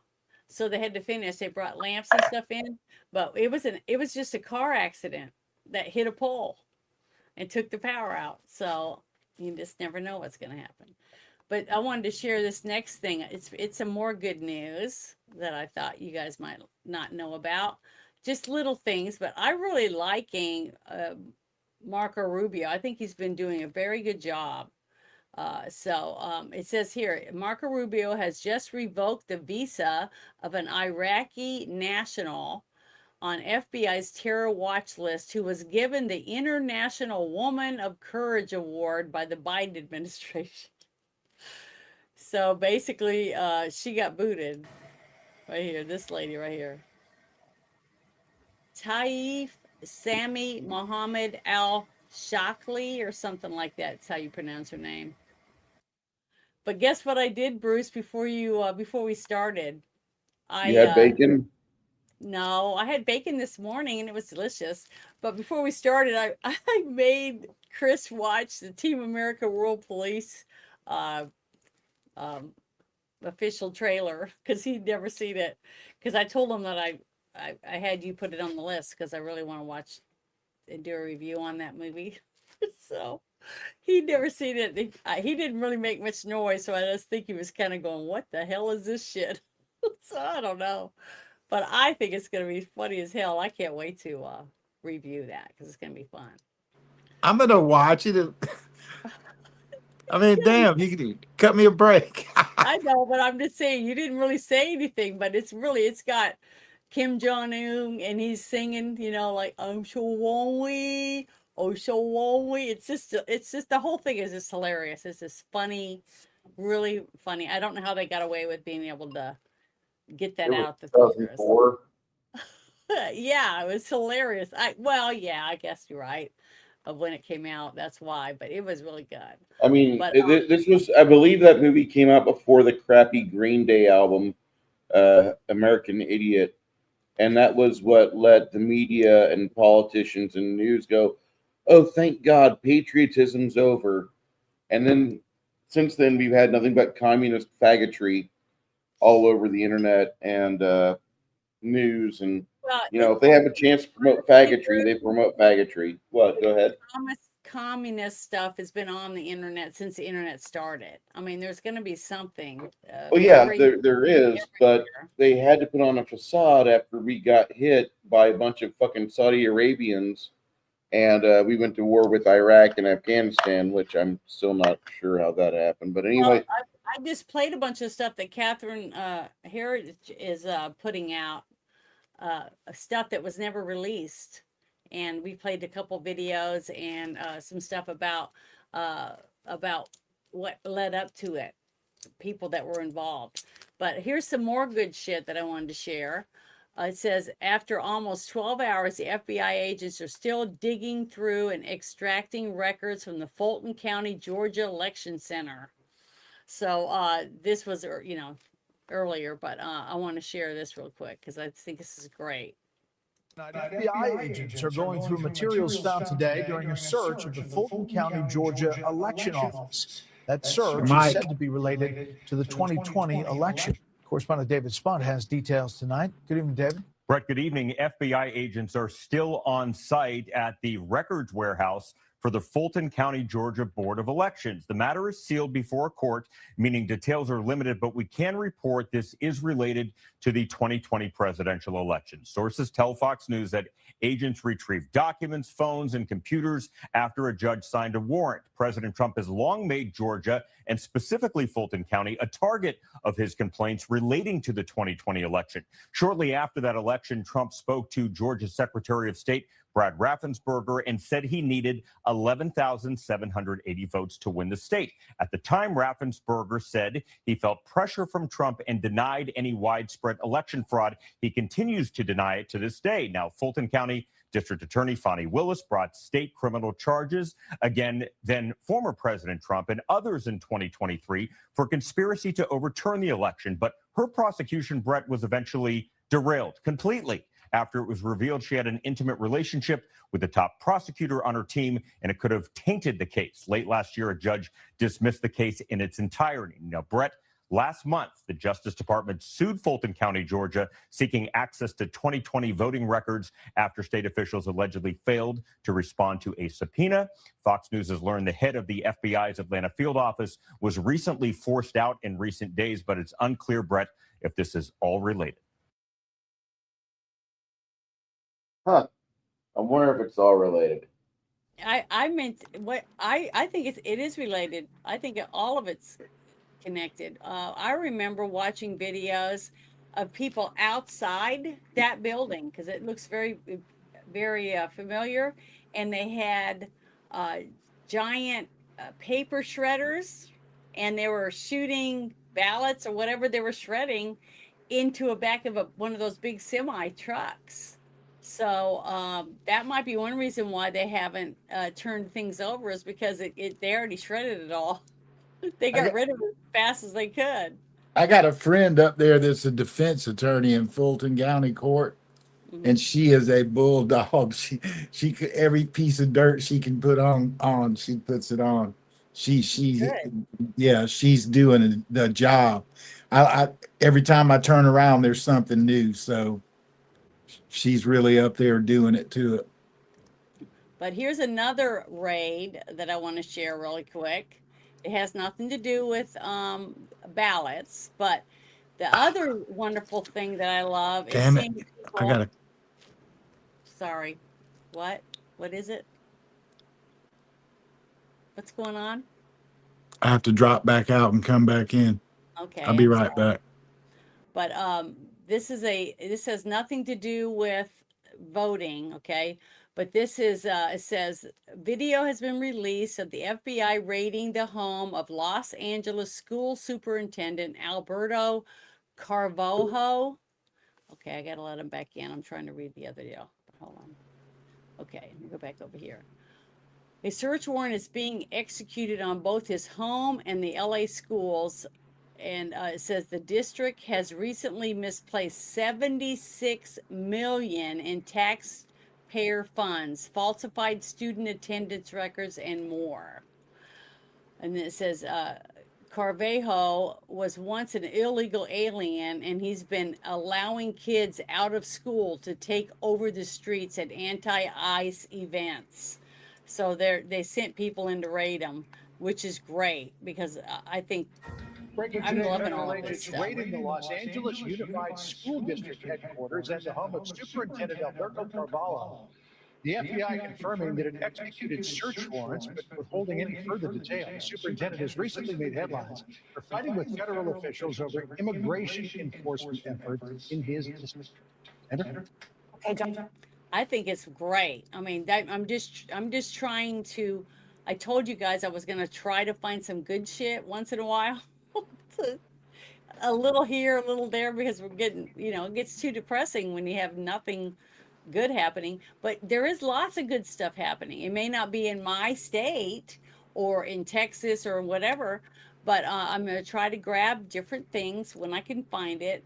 That's actually something good happening. And if they can find something in his house or in his business or whatever to prove where the money went, and that he was breaking the law by letting all these kids just run lawless through the streets. Hopefully, all the families will sue him too and take his home and who knows whatever else. Have you guys heard about this? Yeah. That's negative. Oh, well, see, I hadn't heard about it till I saw it. So I think it's great. But that was one of the things I wanted to share because I think it is good news. And I wish They just indicted somebody else today, and it's hilarious. Like at 5 this afternoon, the court case was all over and everything, and the guy went out there, and the paparazzi was all around him and asking him questions about his indictment, and the lawyer got pissed off and tried to, like he floored it to run off, and there was a car parked in front of him. So they literally filmed a car accident. I laughed my ass off. Well, here is another one too. I hear it says over 1,300 illegal immigrants arrested in 2 weeks because of ICE. 400 of them had criminal convictions or charges including murder, attempted murder, rape, and kidnapping. And I wanted to play this one because this is another uh, you know, yay, kick some ass, because there's people are doing their jobs, and it is happening. Even though we've got a bunch of dumbasses that are going to get in their, cars or whatever and go out and stand in their way, thinking that that's going to make a difference. All it's going to do is endanger people's lives. But here we go. Ever arresting more than 1,300 illegal immigrants across Virginia and Maryland in just 2 weeks. many of them dangerous criminals. Our correspondent Alexandria Hoff has the latest on all this for us. Hello, Alex.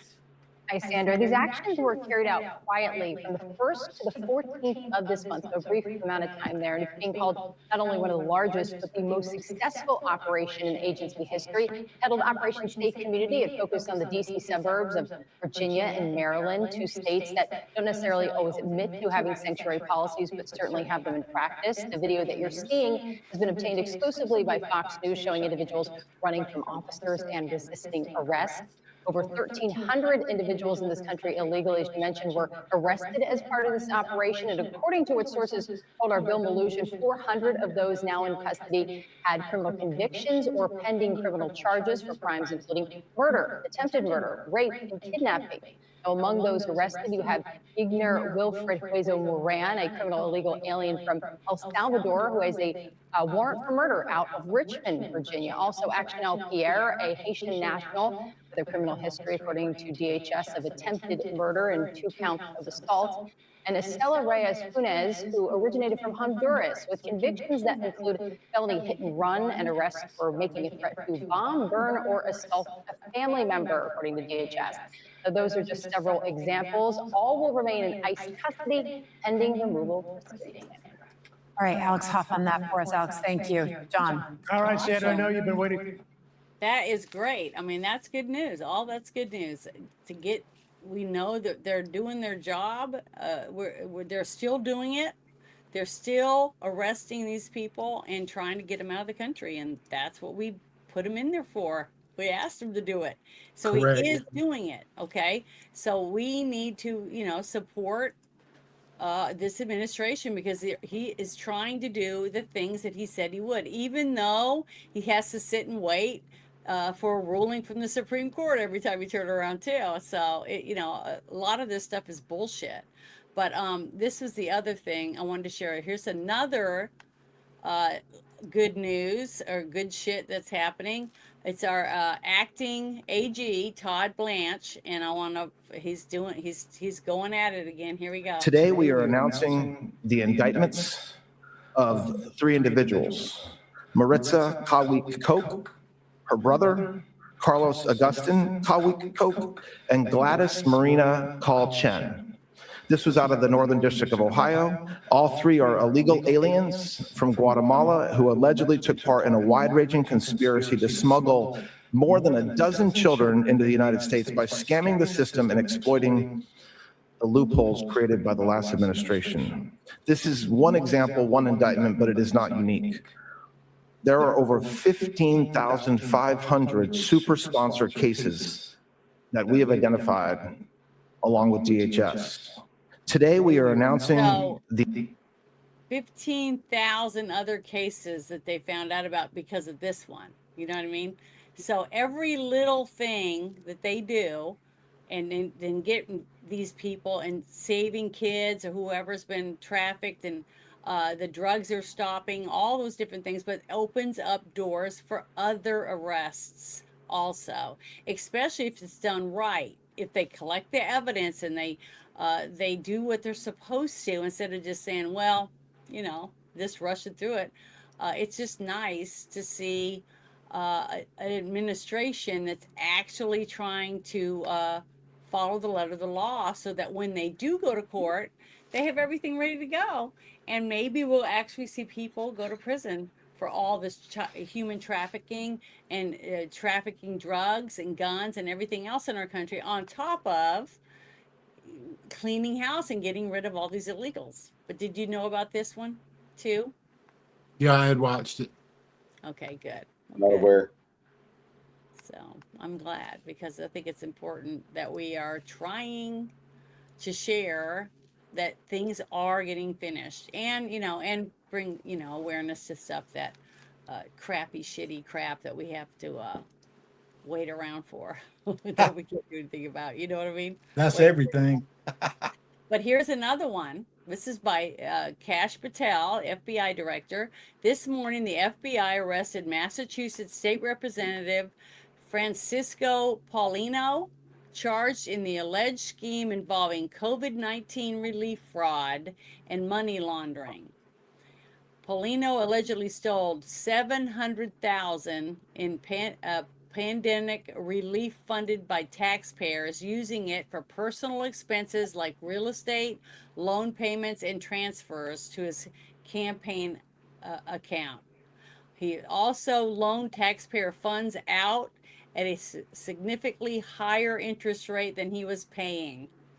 So he was, he's a criminal. And even though it's just one guy and it was only $700,000, I sure would like to have a small portion of that $700,000. But here's a picture of him. And this guy was arrested for stealing, basically, and fraud. And I'm liking it. I'm liking every single one of these. I read many others that are just small little accounts of people doing things, but all of it adds up. And I honestly believe that once they clean up all this fraud, that we might be able to get out of debt, our country, because there's so much of it. It's just everywhere. Everywhere you look, every nook and cranny is fraud in it. It's That's the pathetic. guy whose lawyer ran into the car leaving the courthouse. That's the one? That's the Okay, one. we were Yeah. talking about it earlier. I was like, I think that sounds familiar. Yeah, that's the one. His lawyer ran right into a car trying to rush off. Yeah, trying to get away. Idiots. I laughed my ass off. Sorry about that.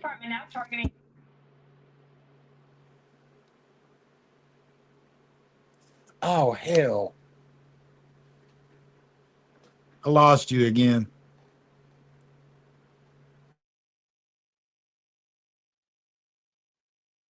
That's weird. This keeps disappearing. My internet's not doing good either.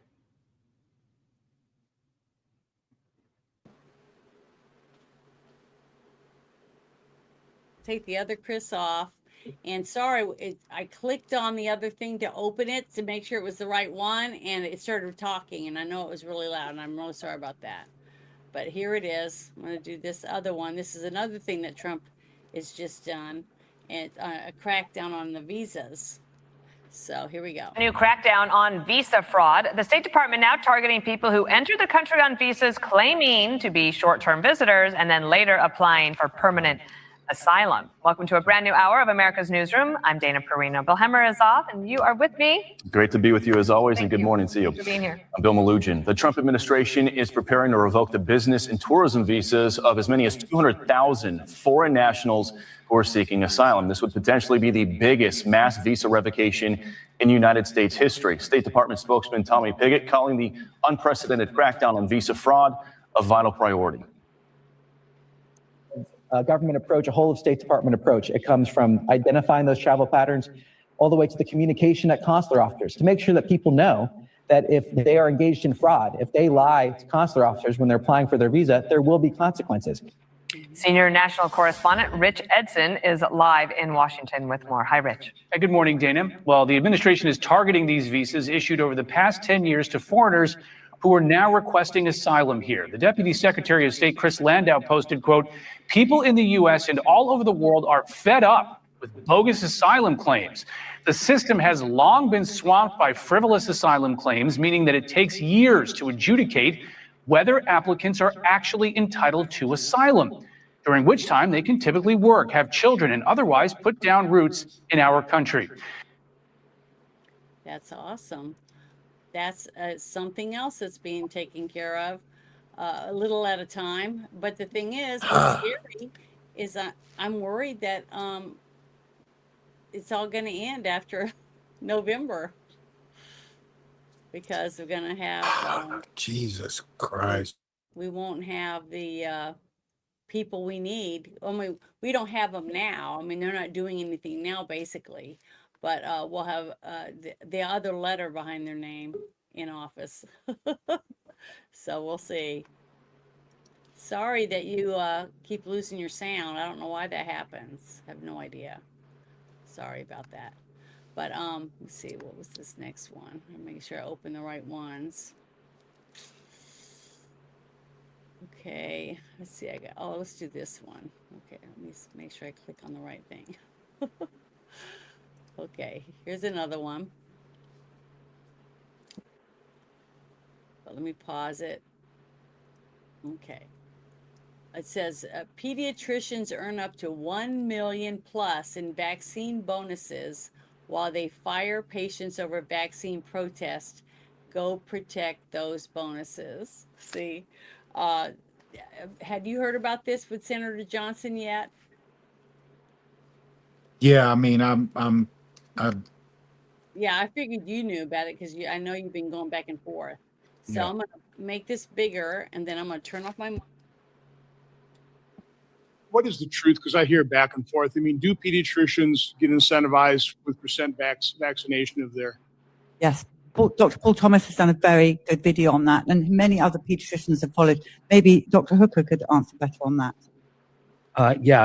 They're typically incentivized directly by HMOs. HMOs buy and sell vaccines, so vaccines are big businesses for HMOs.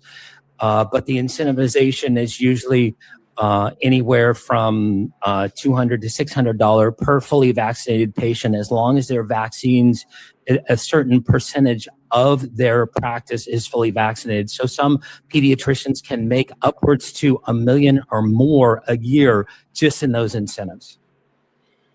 I've also heard stories of pediatricians basically firing patients because they won't get vaccinated. Because that is correct.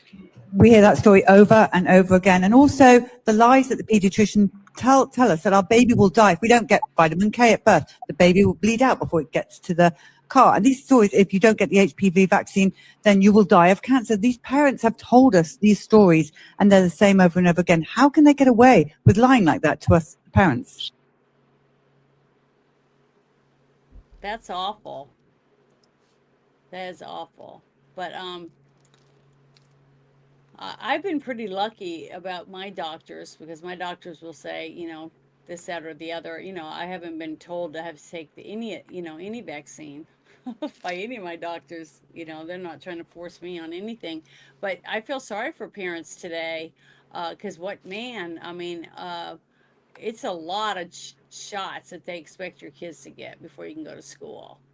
And I just think it's ridiculous, especially when we have whole communities of like Amish communities where they don't do it at all, and none of them are sick. So it's like, I don't know. I wish we had more studies with actual people that want to have the truth come out in the study, so that we could find out how much better off we would be without all these shots for stuff that we don't really need.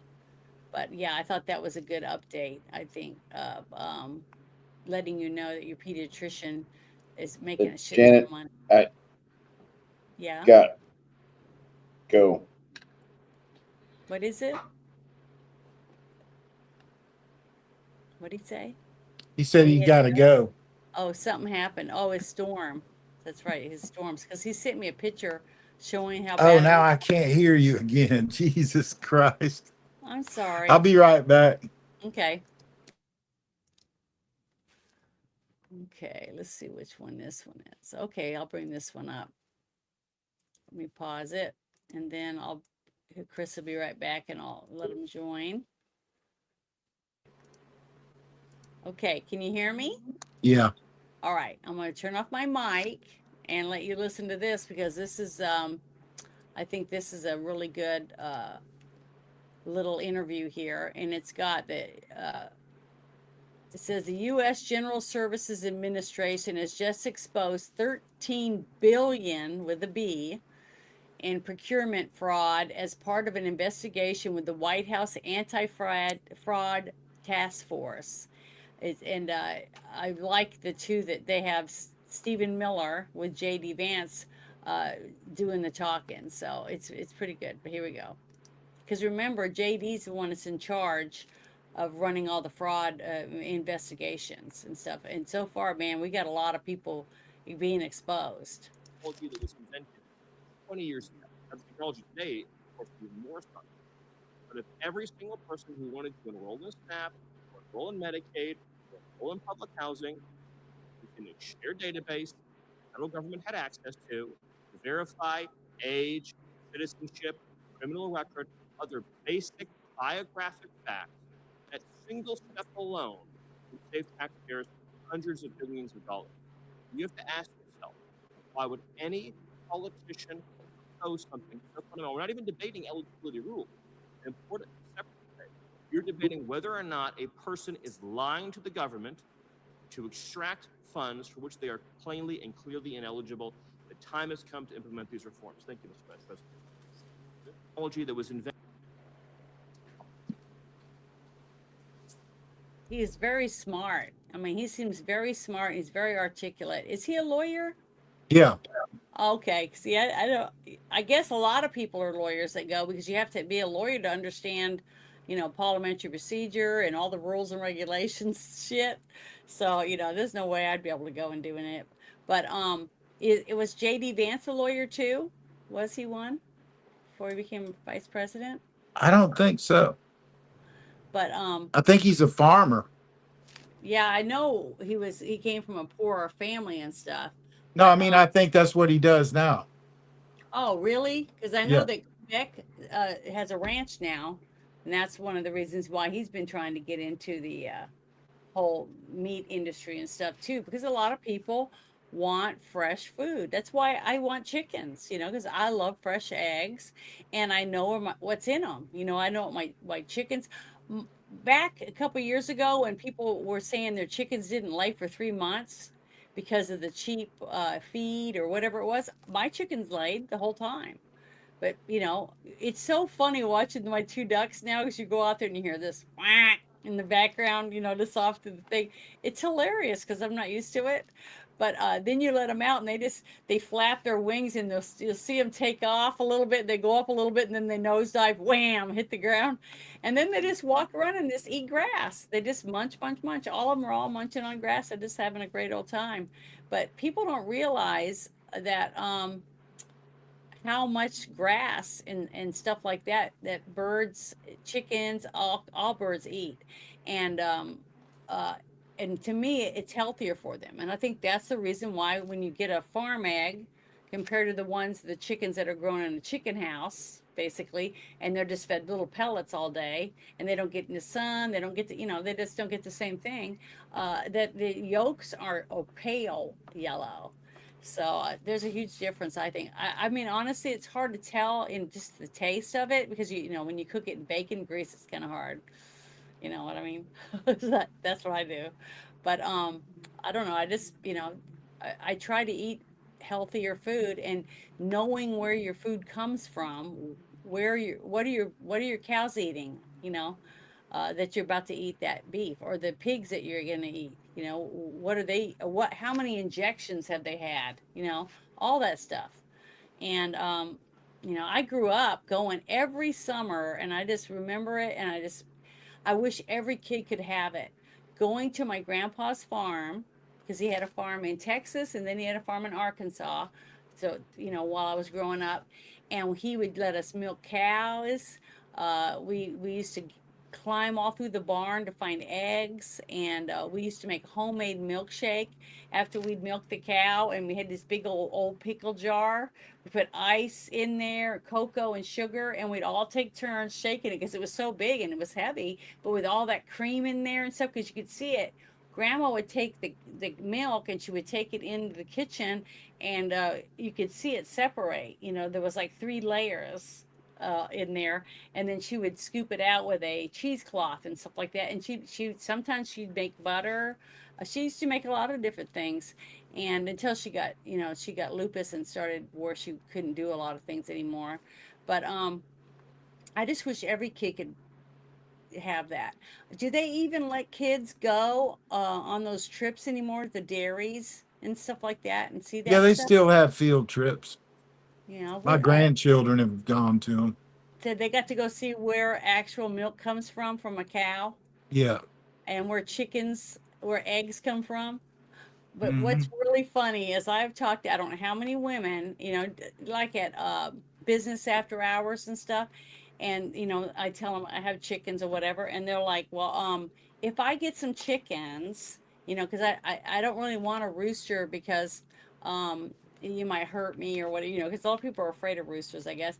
But when they lay the eggs and they sit on them, how many babies do you think I'll be able to raise? And I said, well, you won't have babies if you don't have a rooster. And they're like, what? Like they don't, it's like it doesn't, I don't know why some people don't seem to understand how that works because you have to have a man to make babies, but also it's a lot of work to have baby chicks, but it is easier if you have a chicken that does it with you instead of you trying to do it. So who's winning? Since I know you're watching the game. Oh no, I'm not. I got my big aquarium up there now, and I was just looking at a weird looking fish that was up there. Okay, because I was wondering because you said the Saints were playing the Cowboys or whatever. Yeah, the Saints won 27-24. Oh, That was ended over an hour ago. oh, see, I don't know. I haven't God watched. dang, you quit working again. Ugh. Reset me, and can you reset me there? I don't know. I'll be right back.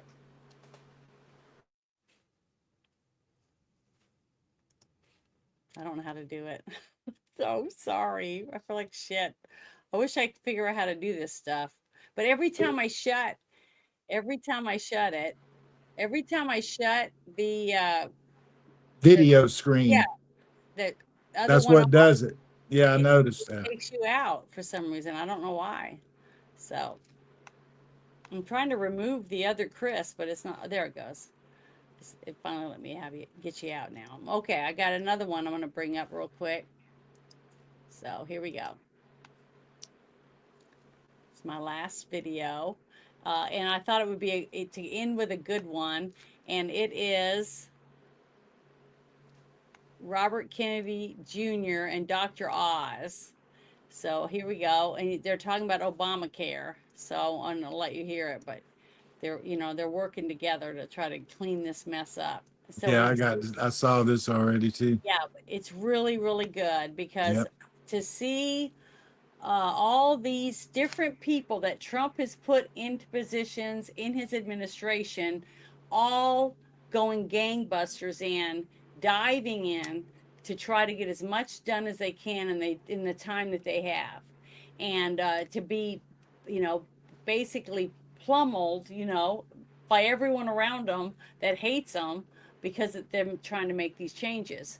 But I'm really proud of them, all of these people, for stepping up and taking the heat because they're just. I guarantee they get death threats and all kinds of shit, just like Stephen Miller's been getting, him and his family. So it's really good. But here we go. Hi, I'm Robert F. Kennedy Jr., your HHS Secretary. I'm joined today by my good friend and anti-fraud warrior, CMS Administrator, Dr. Mehmet Oz. Healthcare fraud and corruption affect millions of Americans, and maybe even you. The Obamacare marketplace is plagued by fraud, in large part because the Biden administration dismantled basic program integrity guardrails, while partisan lawfare blocked common sense efforts to protect taxpayers. Today, Dr. Oz and I are exposing one of the latest examples of fraud that we've uncovered. More than 1 million people enrolled in Obamacare without Social Security numbers on file. That is a glaring warning sign of fraud. If even a single person was on Obamacare with no Social Security number, we should have found out. Why are we paying people who we don't know if they actually exist? Shady insurance agents and other bad actors have been getting paid to enroll unsuspecting Americans in health plans they never signed up for. These rogue agents have been flooding into healthcare.gov. That's the Obamacare marketplace. They submit applications for fake people, enroll stolen identities, all to collect millions of dollars in improper fees from insurance companies for selling plans they never legitimately sold. Some of these agents refuse to follow basic rules, like providing their client's Social Security number. That, my friends, is a huge red flag. These fraudsters deliberately pick plans with no premiums. No premiums means no bill. No bill means most people never know that they've been enrolled in a plan that you and I are paying for with our taxpayer dollars. The only people who benefit are the fraudsters. The Trump administration has zero tolerance for that. So here's what we're doing about it. In May, we took swift action to block this fraudulent behavior directly on healthcare.gov and through our marketplace call center. If an agent wants to be paid, they must follow the rules. No ifs, ands, or buts. They are going to have to provide government-verified information for their clients to be enrolled. Thanks to this aggressive enforcement strategy, we've already eliminated thousands of fraudulent policies, and we're just getting started. We're also working with insurers to cancel every policy that should never have been issued and recover every taxpayer dollar that was fraudulently paid out. We're also scaling up our enforcement efforts to prevent these bad actors from finding new ways to manipulate the system ahead of the open enrollment system this fall, because we know the bad actors don't simply stop when you cut off one vulnerable area. The Biden administration let healthcare fraudsters run wild. Thanks to President Trump, those days are over. To every unscrupulous insurance agent and fraudster exploiting the American people, here's our message. If you steal from the American taxpayer, or if you defraud American families, HHS will find you and we will hold you accountable. If you're a fraudster, here's our advice to you. Do not walk away from us, run, because we are going to find you. We're just getting started. This is the American people's health. This is the American people's money. And the Trump administration is committed to protecting both. Thank you. What I'd like to see is that the money is paid not to the health insurance or not to the insurance companies, directly to the people into a healthcare account, savings account. And the people buy their own healthcare. Now, the Democrats don't like that because they're owned by the insurance companies. The Democrats are owned by the insurance companies. Obamacare, and I said this for a long time, Obamacare was set up by the insurance companies. They made a fortune. 1,000 points, they're going up 1,000, 1,250, 1,359%.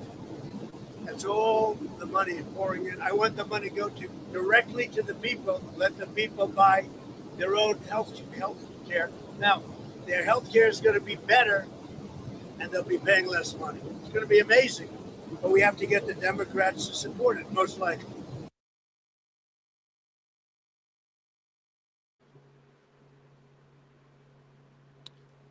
Is your mic on? No, sorry. God. And I'm not going to close it because if I do, then you're going to have to leave again. So I'm just going to leave it open. But what I was saying, had you heard Trump say what he's saying about wanting to give the people the money and let them decide what they Yeah, want to that do? was actually one of his first gaggles ever on Air Force One, just within the first 100 days of his administration. I remember that conversation well. I'm really hoping that's what happens. Well, the thing is that depending on where you worked and what insurance was offered, you know what I mean? Like when years ago, I wasn't married very long. My kids were really little. I mean, like, not even in school or anything. We had insurance in Arizona, and the insurance had like $5 subscriptions, for your medicines and things like that. And when you went to the doctor, it cost $15.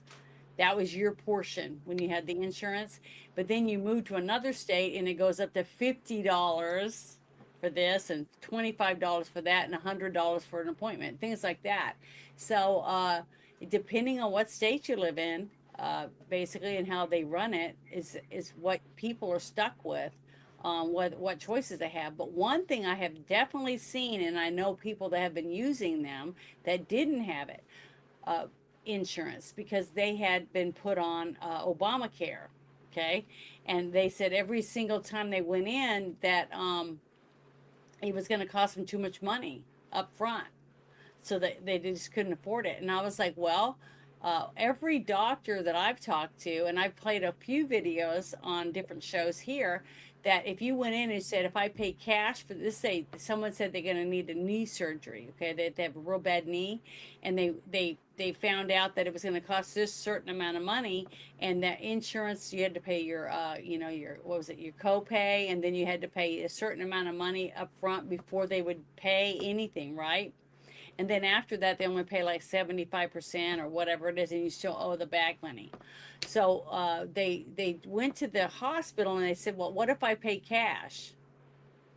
If I pay cash for my surgery, how much is it going to cost? And if it was insurance, it was going to cost like $3,800 for this surgery to fix a tendon or whatever in their knee. It was going to cost $600 and something if they paid cash. So what the hell is going on? How do they get away with that shit? That's why what he's saying makes perfect sense to me, that the whole thing was set up for a payday for people.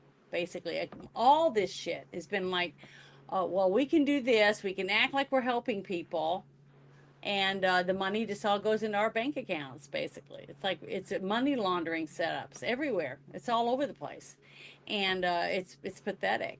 But this was the last thing I had for the show tonight, and it's 11:30, so we did pretty good.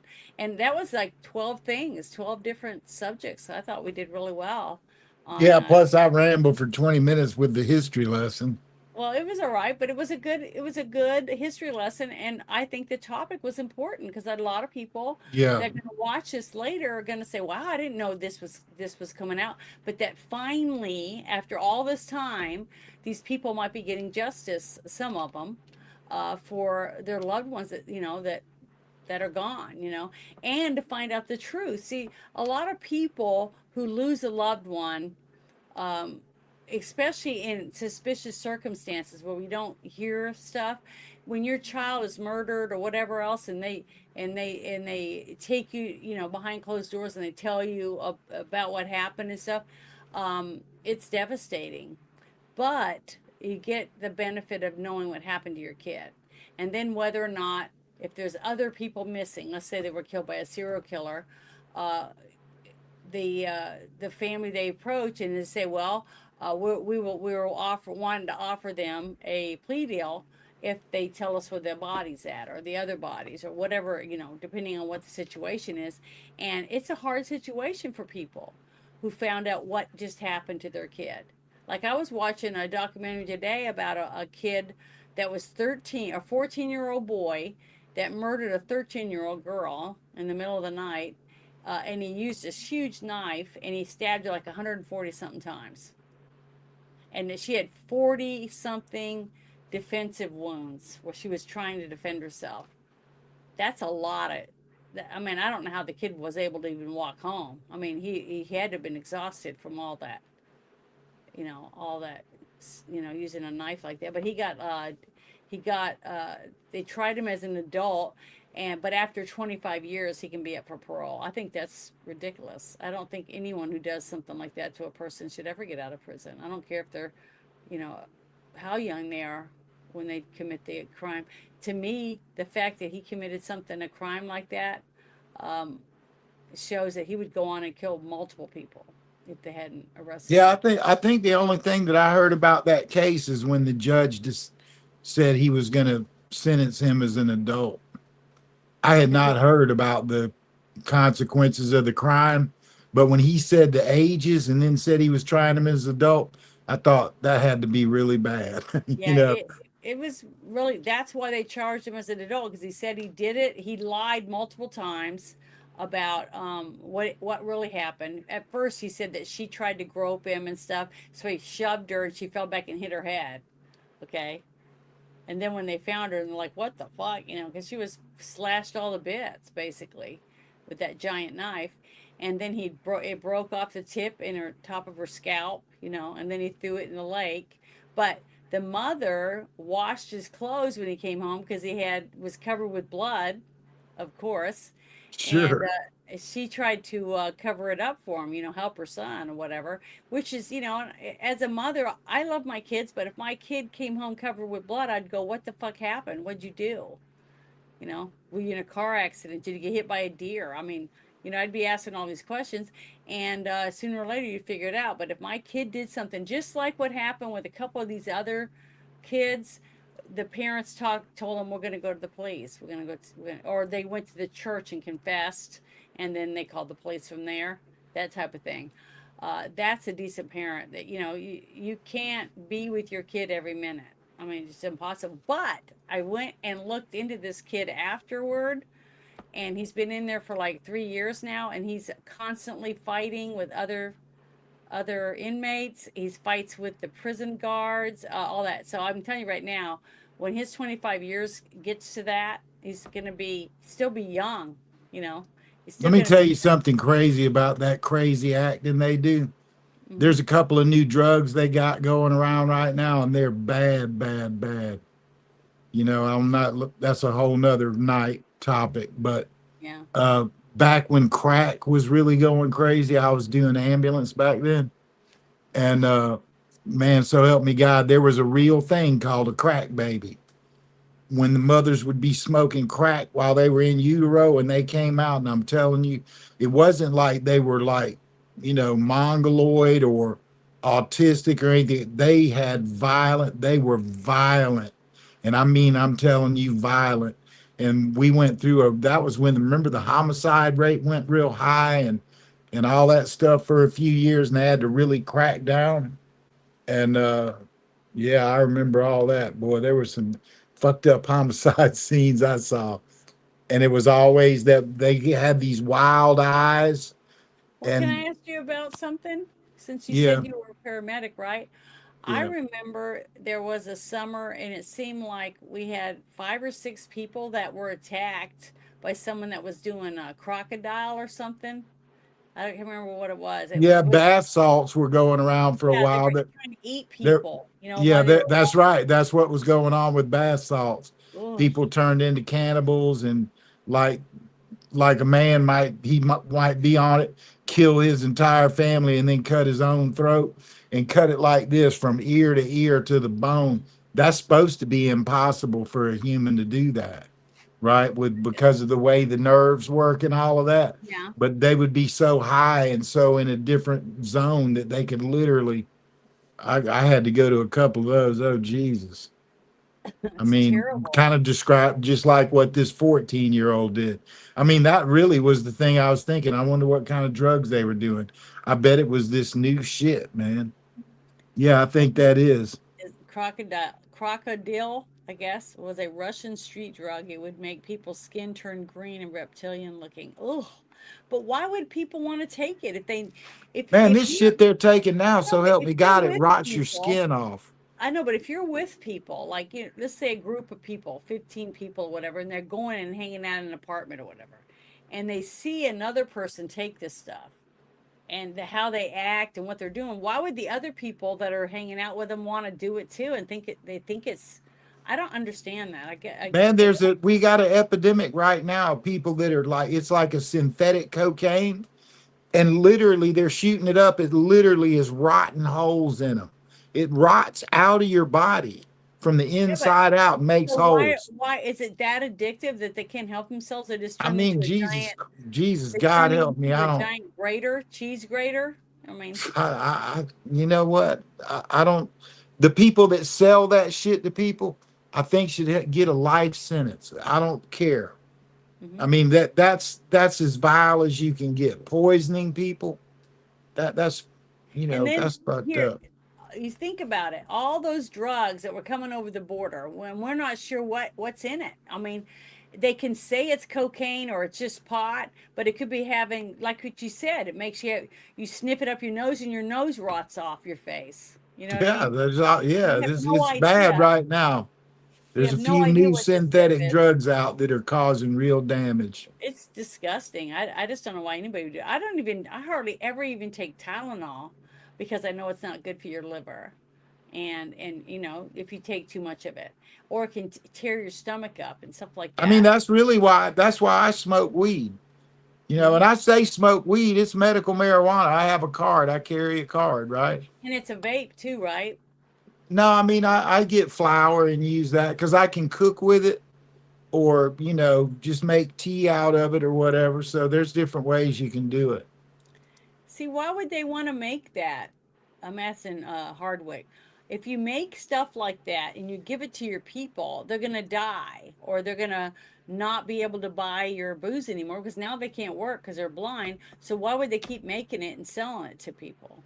See, to me, when you're killing off your clientele, like I said, I told everybody that my allergy doctor told me that he didn't recommend that I get the jab. And I said, well, why?